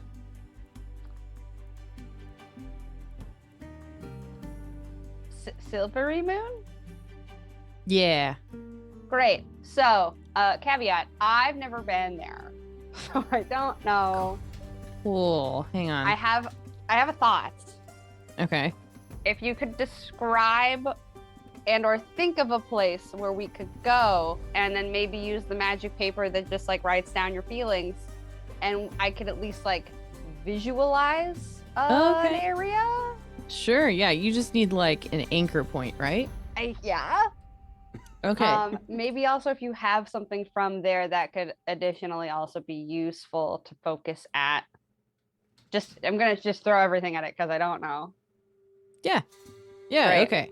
So I can do a combination of those. So here, and she'll kind of dig in her satchel and pull out a kind of well-worn and torn bracelet. Like the ends are super frayed, but there's just like a couple, there's like porcelain beads on it. It doesn't really look anything. It's fairly innocuous. It's just, this is from my mom.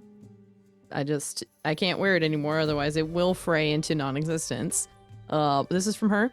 And then this, and she'll just like grab the cool like magic paper and just start talking about the traveling wagon that she grew up in just outside of Silvery Moon. In whatever hyper-specific detail required, like it was red, it had a green roof. Though it might have been teal at one point and then repainted, doesn't matter. There's a shingled roof, there's a small furnace in there. That little corner in over here, and kind of like does a little pinch zoom to like go into it to look into it. That's where I slept right there. Anyway, that was my home. Can you describe the area around it, like the trees and placement and stuffs? Sure. So there's a big oak tree about 20 yards to like the northeast of it. Had like this massive knot in it that I used to hide in when I was a kid, but now I'm way too big for that. But we did kind of nail some boards into it and make like a little tree house in there at one point. And then, there's some good tree coverage fairly close to that as well. There's a big open area where we would all sit near the fire every night. Mm-hmm. What else do you need? What else you got? Ish. How far from like town is it? Maybe like if you had to like it's brain it on a map. Yeah, so if you're looking at Silvery Moon, it's like Mhm. it's split by a river and it's surrounded by a wall. The camp that I grew up at is literally just on the outside of the eastern wall. Cool. Cool. This feels good. Okay. Like it's enough. Yeah, so let's do that. Cool.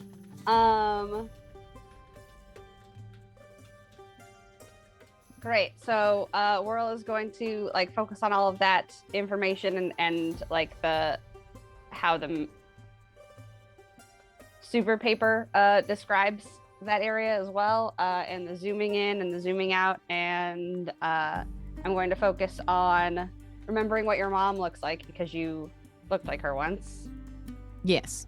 And the bracelet, and Whirl's wind is going to expand and engulf both of them, and she's going to cast teleport. Hope we end up close to where we want to be in Silvery Moon. Okay. I'm not going to tell you which tier of teleport I'm using for this. Great.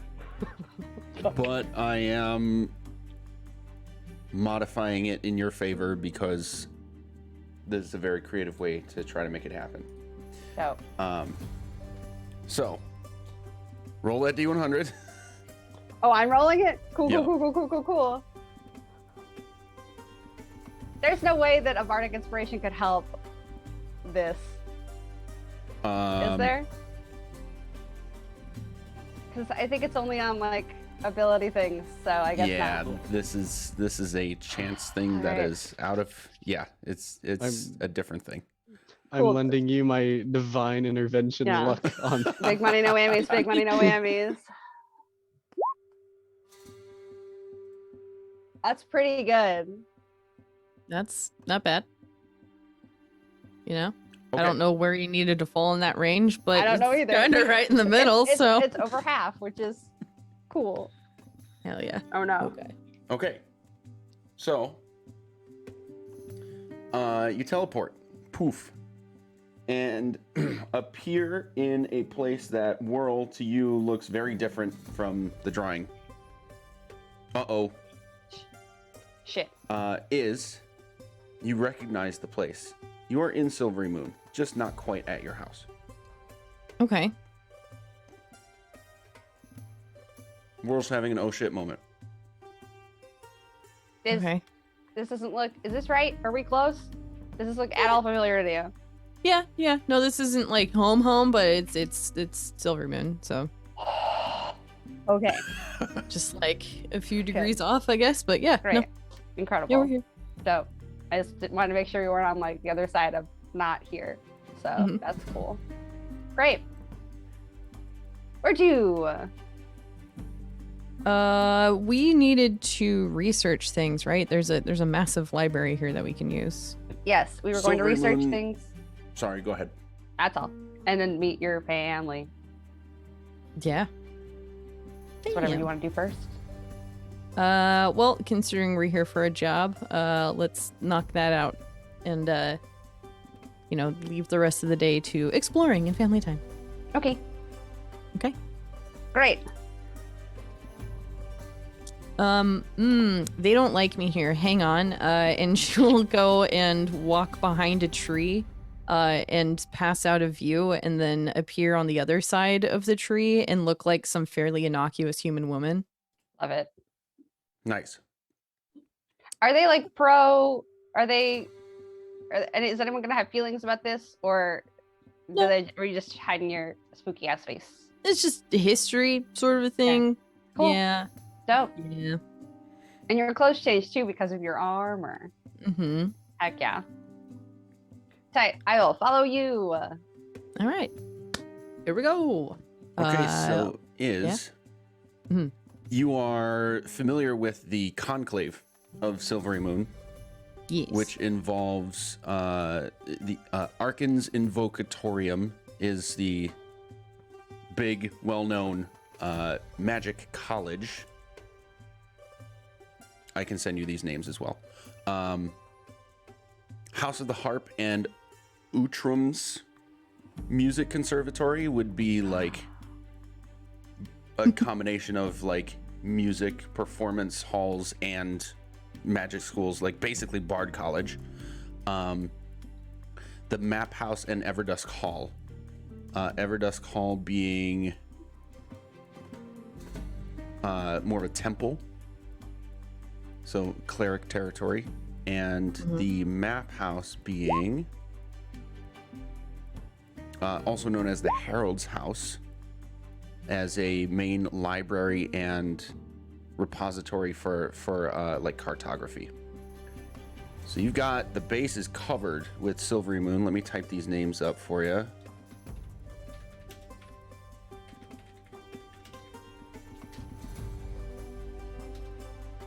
Where would you like to go first? I'm gonna say, well, I guess it kind of depends on what we're looking for. I have a couple things written down as far as what we need to research. Are we more looking for Draco Lich stuff? Things about the Hand and Eye of the Vecna? I mean, those are the big two, I feel like. Things that we like are the most obvious things that we are about to come up against. Would love to go to the music school just for like my own personal reasons, but Absolutely. yeah, I'm fine with any of those things because I know that learning stuff can only behoove us.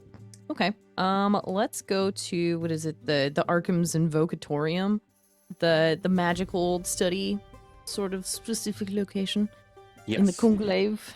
Perfect. Let's do that. Great.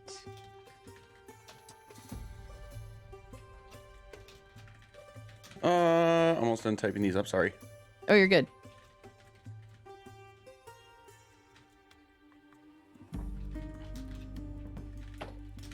And then Everdusk was the temple.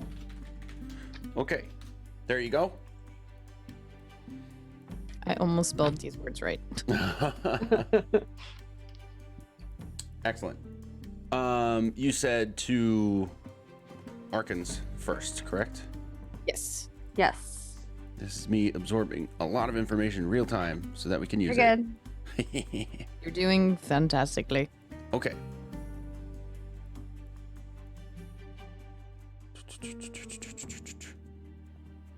Okay, we're on the east side of Silvery Moon. Oh, I wish I had a map. That's okay.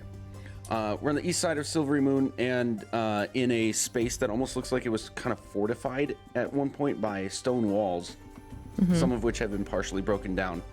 And it is busy and buzzing. You see tons of people walking around with like book satchels and robes, in some cases like staves of their own, and varying ages, but mostly adults and into elders. Cool. Okay.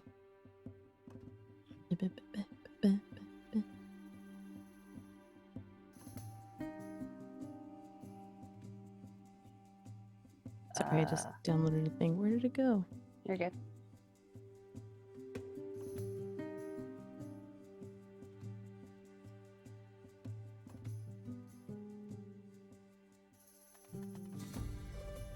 There we go. Nope. There's 2 Bard colleges here? It's like a combined, Totally. like 2 buildings with their own names, but one Sure. deal. Yeah. That makes sense now.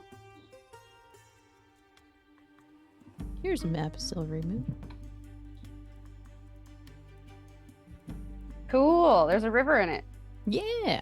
Nice. Looks like Portland. Yeah. Magic. Well, that's not to say that Portland does not contain magic. Because it I mean, does. it doesn't. Just donuts at a very big bookstore. Also true. Okay. I mean, there is a new witch like shop.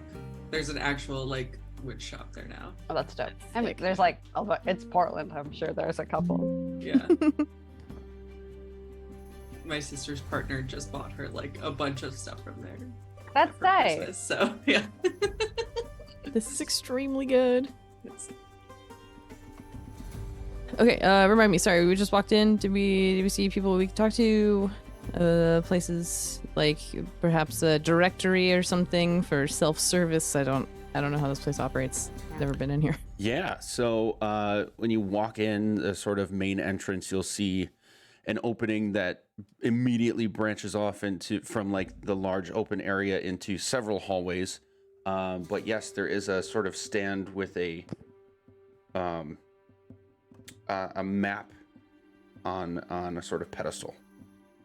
Okay, cool. Neat. Okay, so we're what do we want to start with? Draco Liches, perhaps?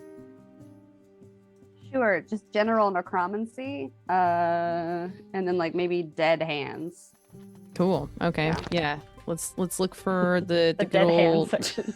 yeah, dead hands / necromancy / like creepy weird people who tried to become a god and instead split themselves into different body parts. Yeah, that's the Dewey Decimal Mark for that one. Yeah. Jeez. Yeah. You would find at least references to a library, which seems like something that would be reasonable. Yes. You do also find how do I want to say this?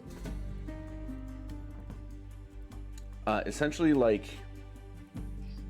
a list of names and their departments and then like their location, like an actual directory of like the professors that work here and where you can find them, sort of thing. Sure. Okay. And the essentially like the school director is a person by the name of Arkin the Icy. I did not Nice. make that up. That's actually here. And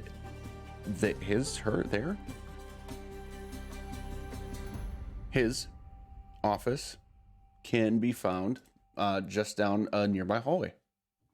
Neat. Okay. Do we want to talk to somebody and get information? Or do we want to just try reading something first? I'm okay either way. Yeah, I mean, if he's right down the hall, we could try talking to him. Do we want to go student route or do we want to go, listen, it's the end of the world?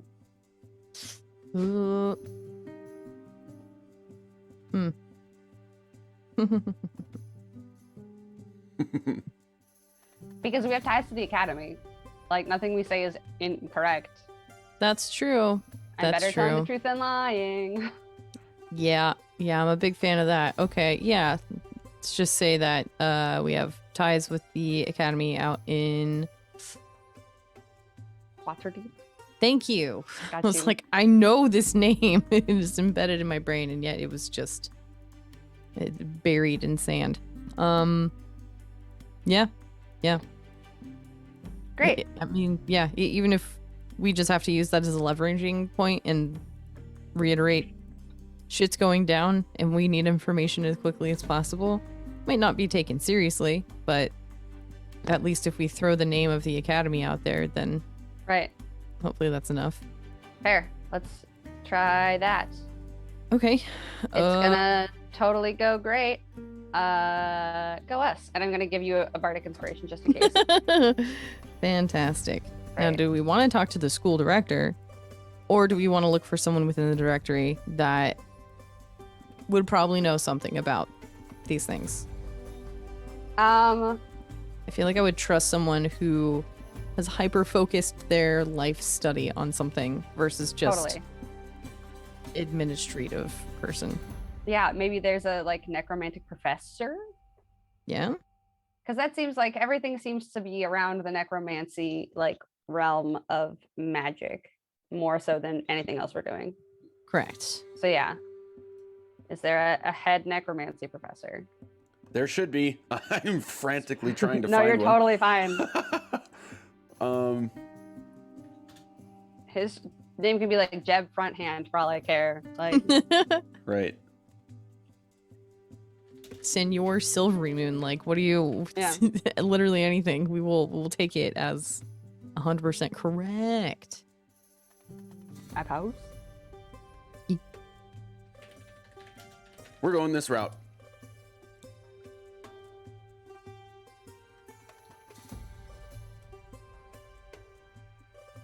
Yep. Professor Hazel Malak. Cute. Of course, her name is Hazel, and she's like studies dead things. I love it. Hazel Malak.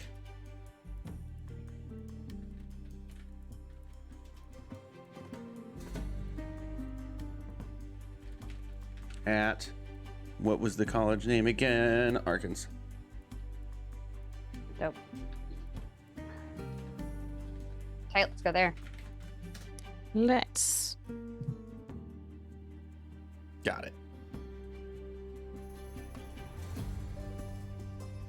Necromance. Okay, so you're finding this person, Yes. Correct. and they are in their office, studying away. Looks a little stressed. When you at least see from their open door, inside their space, they've got a bunch of books kind of piled up. Several pieces of paper immediately in front of them that she's kind of shuffling through, and like, that's not it. Oh no. What about this? And just kind of like very obviously deeply enthralled in whatever she's doing at the moment. Sure. I will knock on her open door. Hello? Mrs. Malak? Yes. Hi. Sorry to fully barge in on you. This is going to be a very strange conversation. But we were wondering if maybe we could get some information from you. We are trying to help protect the Deserin Valley. I don't know if you have any idea of the things going on there, but we might be able to use your expertise in some things. You're involved with that. Yes. Mm-hmm. Actively trying to resolve said issue. Yeah, we've gotten word, and well, gestures wildly. Sure. Gestures wild. Great. Should we close the door? Do you want to talk about this with like Please. door open? Yes. Great. Sneak in here. Close the door, I guess. Nothing seems like just rough look. Nothing seems like spooky or weird, right? I mean, there are some strange implements, like there's some random potion bottles as well, some dusty old, like random pieces of what look like bone. Basically like several display shelves of what would normally be trinkets, but necromancy. You know what I mean? Sure. Cool. Like Yeah. bones Hell and yeah. skulls, pieces of Yeah. things, and like creatures, furs, maybe the occasional herb, that sort of thing. Sure. I'm into it. Great. So, to put it bluntly, what do you know that you can tell us about liches? Coming right out of the gate, I see. I mean, we're running out of time. It turns out, God, I said it out loud. Yeah. Unfortunately for us, as this is a sorcerer's school, I don't know very much about specific things. I simply know, well, to oversimplify, I know more what might be useful to know about in the context of self-defense. But, That's still very useful. well, good. But, liches specifically, are we talking a 101 course, or are we talking some specific details that you might want to get into? Perhaps something that's pertaining more towards, a combination of lich and dragon. Oh, Yeah. Yeah. It's that bad, if you couldn't tell. hey, it did it! Sweet. Hey. Hey. Oh hell yeah! This is very Awesome. good. Yeah. Okay. You say a dragon who has become a lich? Or wants to? Or is? Yes. Is in some capacity, yes. Okay. That's terrifying. Yup. Yeah. And you're just looking for anything at all? I mean, I guess biggest picture is yes, when you mentioned defense, like things that we could use to our advantage to either protect ourselves or help one get defeated and return him to his realm slash non-existence. I just thought of something.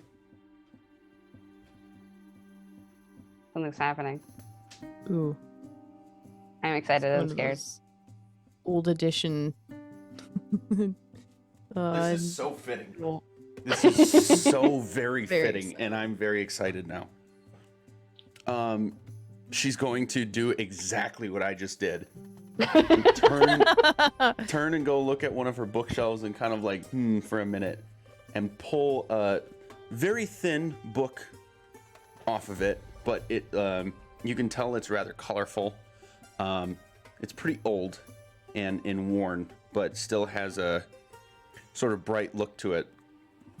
And she'll just hold it up to you, Oh, hey. Draconomicon, and start paging through. Oh, great. And now I need to refamiliarize myself with this book. Incredible. Okay. Is there anything in particular we wish to know?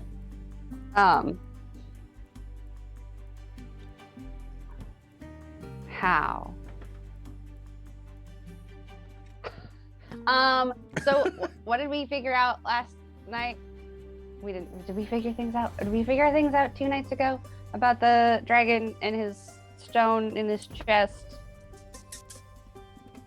Hmm. There's a stone in his chest. There's this dragon. Fun fact. Has a stone in his chest, and we think it's his phylactery. And we're trying to figure out if he can you come out of that more than once? He kind of also exists on a demiplane. He has some blue time juice. At that mention, she's just gonna kind of like, what? But then sort of as she's starting to page through the book and read a bit, she's going to be speaking to you, like not looking at you, clearly going through the book at the same time. And say, yes, phylactery would be the implement that one could theoretically use to bind their soul into a place so that if they die, they can come back. After some time, though. At what amount of time? Anywhere from days to years.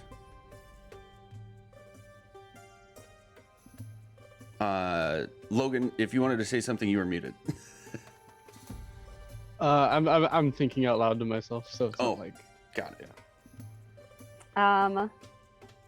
How would one like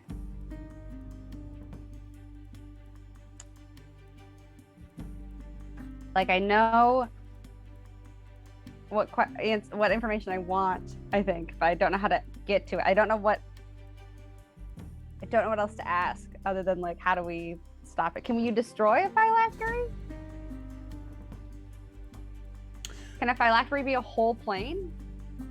Well, that's two very different questions, isn't it? Yes. Whether a phylactery can be a space or not, I should say likely not. But we're talking about extremely dark and dangerous things of which I know, again, only what I have needed to teach to defend against, so we're stretching even my knowledge on these matters. As far as destroying one, yes, it is a physical object. It could and probably should in some cases be very well protected by its wielder and owner, but as all physical things, I would imagine they always can be destroyed.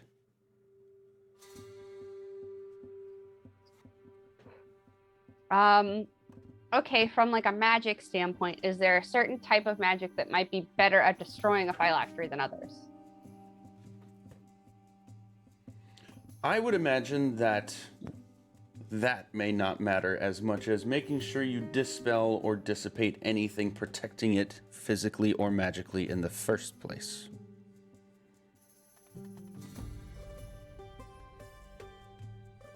That's very good information.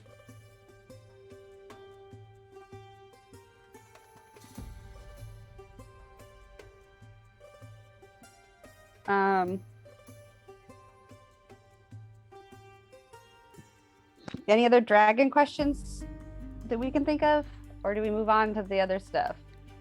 Probably move on to the other stuff. Great. Yeah, because I would imagine with their combination of dragon and lich, there is going to be a lot of necromantic-based magic involved. So I guess the counter to that would probably be some sort of holy damage. Would that do more damage to them in particular? I mean, they're... I'm just kind of thinking out loud now. It doesn't really matter. Yeah, In it does nearly matter. all cases, yes. Okay. Okay.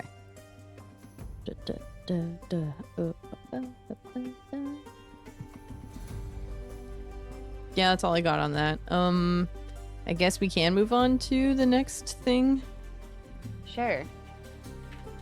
Yeah, So, go ahead. great. You do it. You know what we all saw. Okay.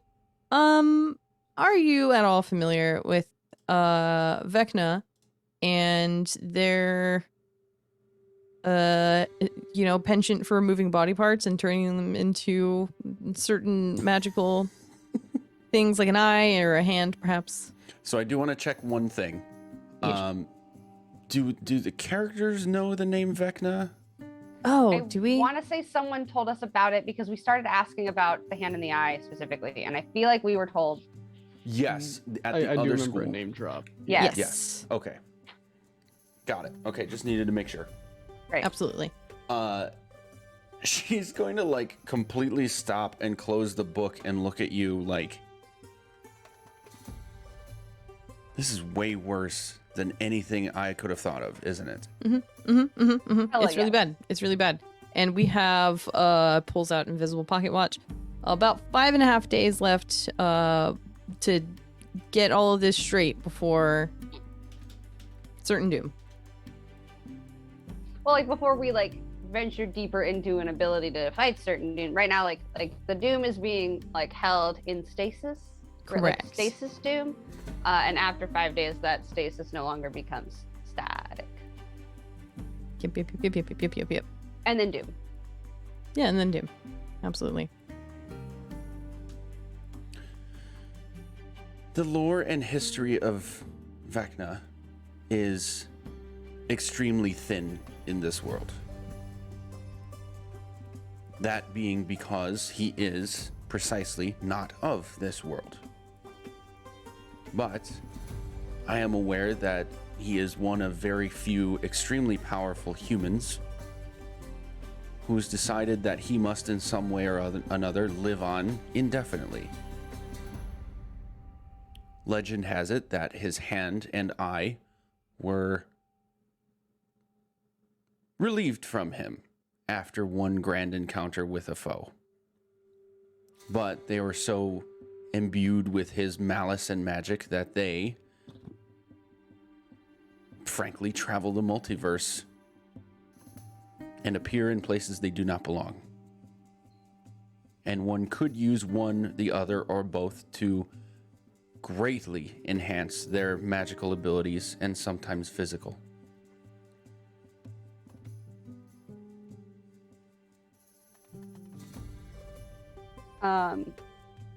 What are they supposed like? What do they do? Do you know of specifics of what they can do or how to remove them if someone's replaced, say, a body part with one of those things, which we may or may not have totally fucking seen happen?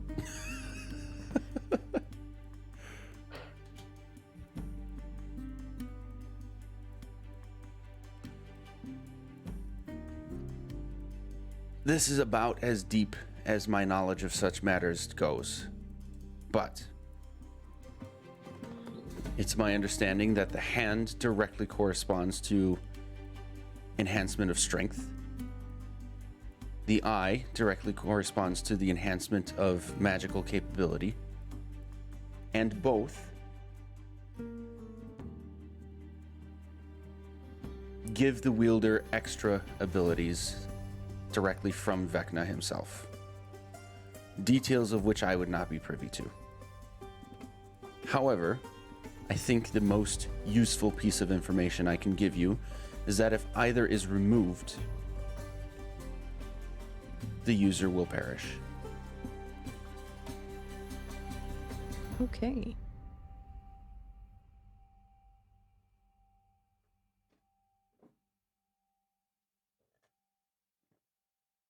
This is good, terrifying information to know as well. Mm-hmm.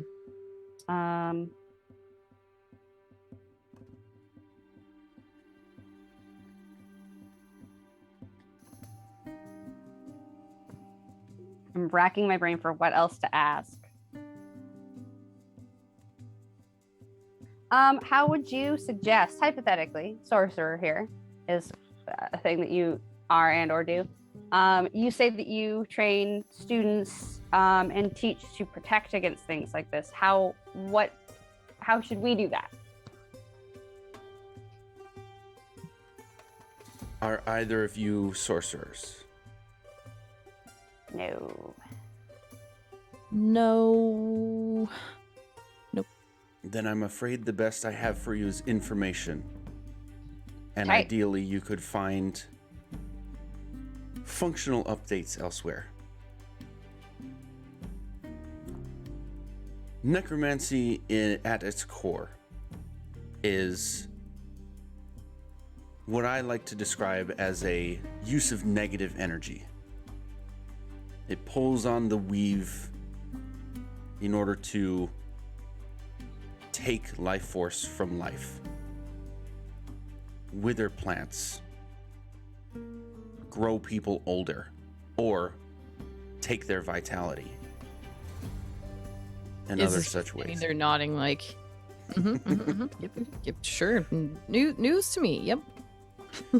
You are correct that the antithesis of this would be the more holy use of magic. Clerics and divination wizards, for instance, would be very well versed in the use of such magics, at least offensively against such beings. However, I am also well versed in methods to steel oneself against such effects, first of all, as well as to turn such power more effectively against a similar user. Oh. Is there... Could you... I mean, I know we're not sorcerers. Is there a way you could elaborate on, like, allegedly how a non-sorceress person could do that if they wield their magic from a different place? The easiest example I could give is for a wizard to simply learn spells. But not all mages operate in such a manner. Correct. Sorcerers, for instance, need much more active practice with their innate abilities in order to discover what they can do. Cool. Okay. Yeah. Absolutely. Right.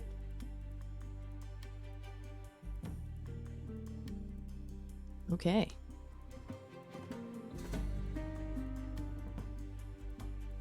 I can't think of anything else. Nah.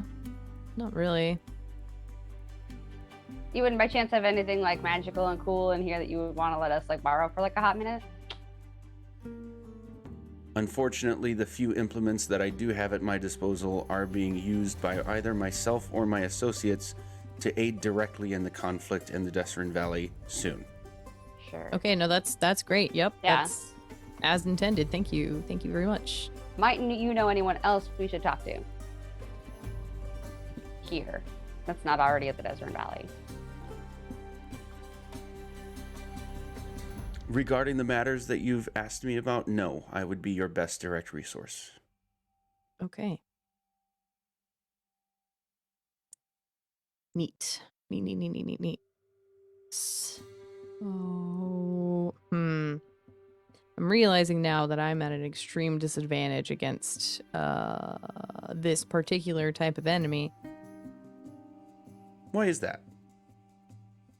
Yeah, why is that? Yeah, it's an unfortunate circumstance. You know how sorcerers learn by, excessive practice, and then it kind of becoming second nature to them. Wizards, they have an innate ability in order to just learn things at will, so long as they have the time and energy to do it. I've just been given some things, and I've had no control over exactly what they might be, and they all seem to be in a necromantic state. So I'm realizing now that I'm gonna be kind of useless. Ah, a warlock. Yeah, this is accident for sure, not intended, but here we are. The details of which are none of my business, but Yep. you seem like a decent person who intends to use their abilities less nefariously. Correct. I could teach you a few things. I'm always up for learning. I could write it down. Yeah. Okay. So this would be a lengthier interaction if you intend to accept this offer immediately. Mm-hmm. So I will paraphrase, Sure. and this will take essentially the majority of the day. And so I'll paraphrase for you, and then we will flip back over to the Red Large crew. Does that sound good? Okay.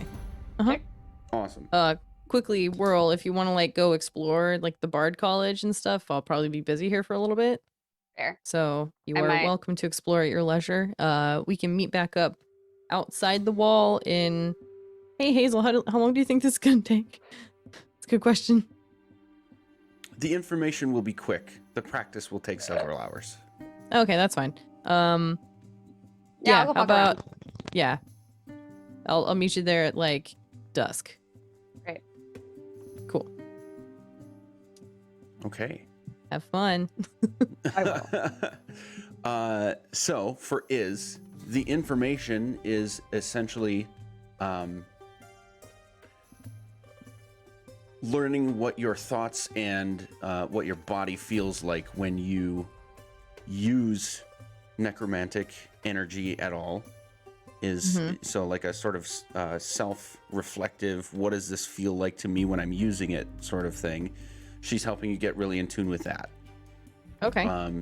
She also helps you get really in tune with she'll use a very minor compared to your health and constitution, a very minor spell against you, and then you'll discuss what did that feel like. And we're talking spells that will harm you, will sap your energy, will reduce your maximum HP, and will be combinations of creating physical wounds on you and then messing with you mentally as well. Okay. You're able to handle all of this fine, because especially after your intensive training with Renwick, this is child's play to you. Yeah. Yeah. But at every juncture, she checks in very aggressively with you, are you sure you want to do this? Are you sure this is okay? This is gonna hurt you. I'm going to do things to you that are I would not wish upon anyone willingly, sort of thing. But at the end of the day, it's handling that aspect is just like you said, a cakewalk, and you learn tons from the experience. So I'm going to give you after we're done with the session, you're going to have some extra benefits as a warlock, Cool. because of the time that you've spent to learn these things and practice them. Neat. Cool. Any questions about any of that in particular? Not really. No. Fairly self-explanatory. Sounds good. Yeah. Whirl, was there anything in particular that you wanted to get out of checking out the Bard colleges, or are we just kind of doing a theme appropriate explore. I think I hadn't thought that it was an option, but I would probably, since we're doing the like, how do I get better at things? I would probably wander in there with my instruments and be like, yo, how do I get better at things? Okay. Yeah. Most of the response you would get from people here would be along the lines of practice and attitude, and like way overly perky people. Sure. Oh my God, thank you.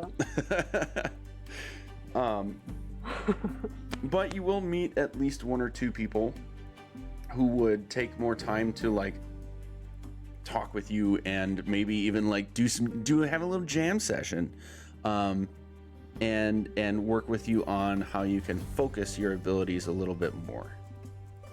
Okay. So I think if you're down to put in that time and effort in game, I can do something similar for you for enhancing your bard ability. Sure. That was kind of, since I realized there was another college I could hang out at, it is busy. I would do something similar. I also might ask around about a specific magical concertina that I might have heard about in the past, mostly because I like concertina music, but also because I know that it might make me better at barding. It's the Reveler's Concertina. It's dope. And also we have a bag of money. Yes. Is it? Hang on. Sure. I'm going to lightly workshop trying to find items for literally everybody in the party. Gotcha. Because I like that idea for one, us having a bag of money. Are we talking two- about? Oh, sorry, I cut you off. No, you're good. That's all. Are we talking about the one from Tasha's or the one from Rick and Morty? Oh no, Rick and Morty can get fucked. I literally could not give less shits Okay. about Rick and Morty. Gotcha. So the Reveler's Concertina, is that what you're Yes. referring to? Yeah, if hypothetically anyone there knew about it and wanted to let me borrow one for an amount of time, that would be cool. The college would have one available for purchase. We have a bag of money. Yeah, okay. I'd buy one. Why don't I see a price on this? Because it's probably buck wild.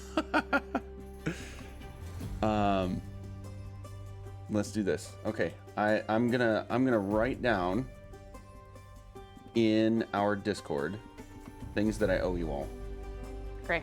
And just because, looking at our time and things that we want to do yet, hopefully before the end of today, these are details that I can spend some time on. Okay. Without using up our group time. So, campaign talk. I owe you what necromancy enhancements is.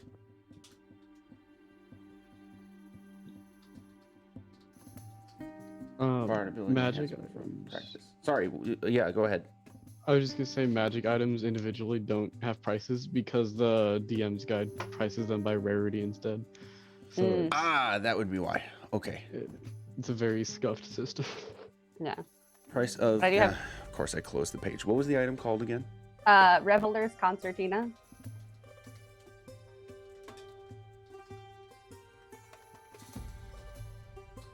Okay. I can get you a list of other things I was thinking about buying for the other four Okay. later than today. Yeah. I'll Yeah. get that like this afternoon. That would be great. And with that, I can pretty much determine like if those items would be available here. Right. In a lot of cases, it's very likely because obviously this conclave is stacked. Right. That's why I picked here to go shopping. So yeah, we can make that happen. Dope. Okay. I think unless there's anything else specifically for you two, that takes us into the end of the day, right? Yes, we would eventually go back to find Iz's family, but I think we should hop to the other guys first. Absolutely. Okay. Yes, let's go flip over to the Red Large crew. I get to do this now. Changing the map. I know a lot of people like to do theater of the mind, and for a lot of instances it's appropriate for us, but I do like to see the town that we're talking about. So here we are. Gert and Cal, you awaken the next morning, and you know that Taryn and Limura and Imdar are still at the spot that you would have seen them last working on the spell. You were told that it would take 24 hours to do. So for you two, what would we like to be doing the next day? So I'm done with my book, right? It is complete. It's done. Yes. That's bananas. Took a while. And I'm also like, I'm also like, I go back into it and I just like concentrate really, really hard. Because it's one of those like, I've been looking at it for so long. I just want to like triple check, make sure. You know what I mean? Like I just want to like flip through one more time, make sure I didn't miss anything, you know? Okay, make a perception check. There may be something. Perception. This is 16. That has been like the number today. It really has. So I have digital everything, but I have physical copies of some of the like the core books and source material books. Just want to check this real quick, because in some of these books they put in like like the extra notes and stuff like that Sure. that are not just the material that's written into the book. So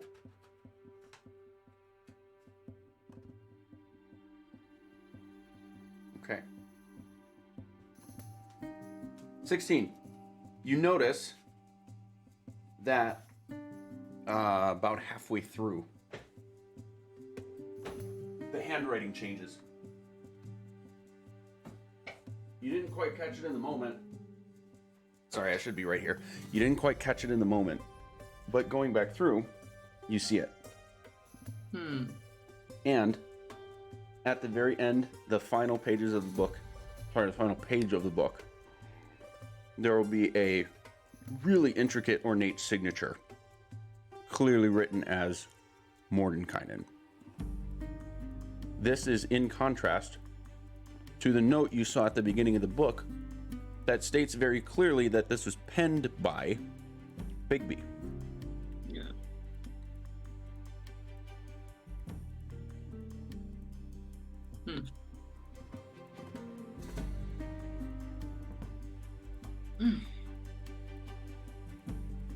Well. We've got all sorts of neat stuff happening today. I know. All right.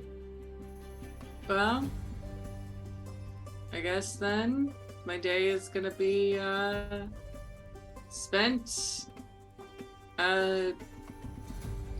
trying to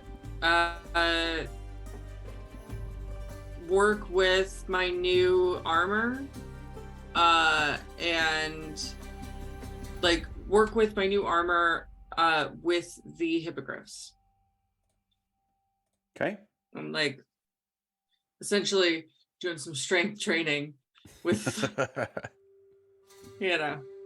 and getting used to how it moves and all of that. Okay. Cal, anything in particular for you? Nothing in particular for me, no. Okay. So we're spending some time with the hippogriffs. Thorsk will continue to work with you, at least Gert, and he'll at least offer to Cal as well, on the sort of non-verbal commands and what the hippogriffs are capable of. Is there anything in particular that you'd like to be doing during this time, other than what you've already described? No. Okay. And this is not the time that you'd like to call on Fang for assistance yet, right? Nope. We're waiting on everybody to get back. Again, like that's gonna be again, like I am imagining it as more of a like I had described it earlier, a scrimmage, right? Like Mhm. again, spring training. Okay. So we'll get to the point where Taryn, you and Lemur and Imdar are finishing up, and you are now officially first level of exhaustion because you had to blow right past your window to rest. Yeah. And they are in the same boat. So all three of you are very, very clearly pretty spent.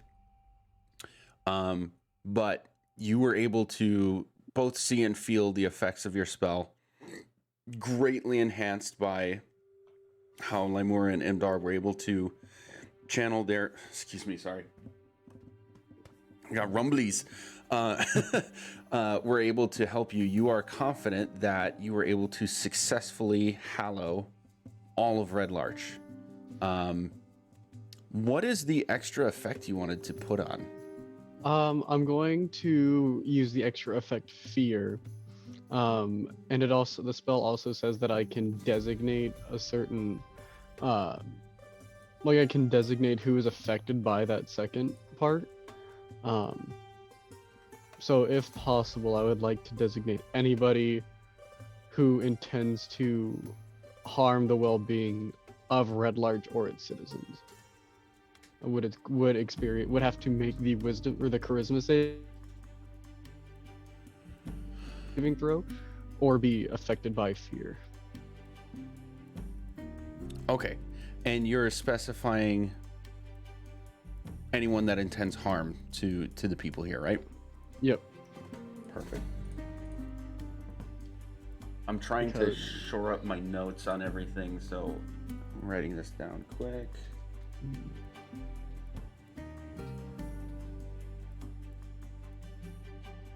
Okay. Awesome. Anything else? Also just throwing this in there in case anything like this has happened, it just slipped by us. Any creature that is charmed, frightened, or possessed is no longer such.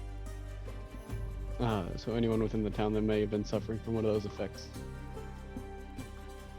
Yes.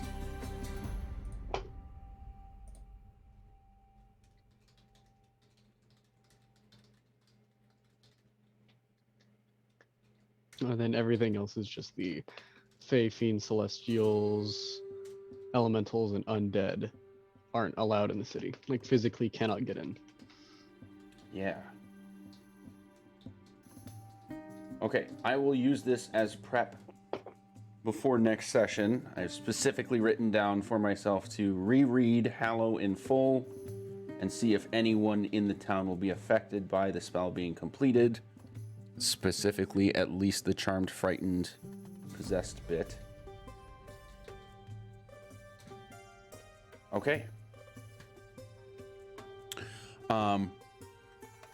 So we get toward the end of this day, because we started this toward the end of yesterday. Cal and Gert are off doing things that I believe they told you they were going to eventually do at least. Is there anything else in particular that you want to do before the end of this day? After we finish, I would give a very exasperated exhale. and turn around to the both of them and make sure that they're doing okay. Okay, so the three of you are together.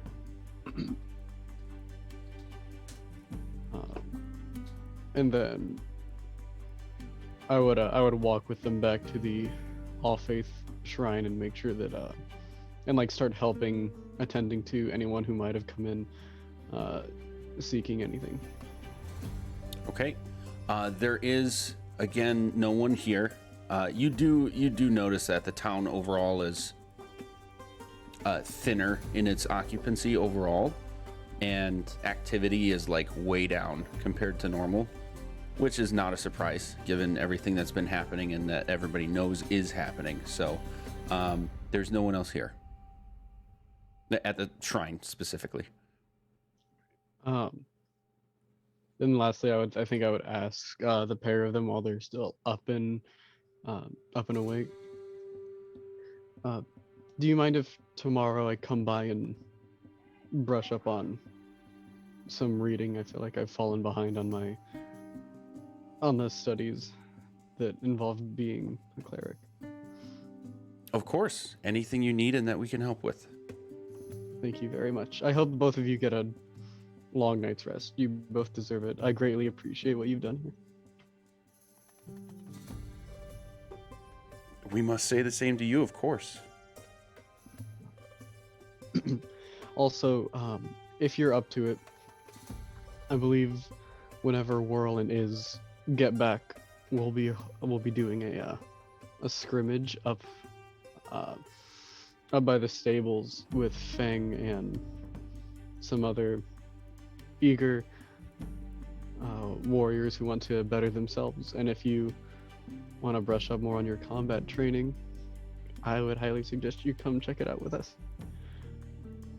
They're both going to kind of look at each other and give a sort of almost a defeated nod to each other, and then look back to you and say, I suppose it's long past time we should do that.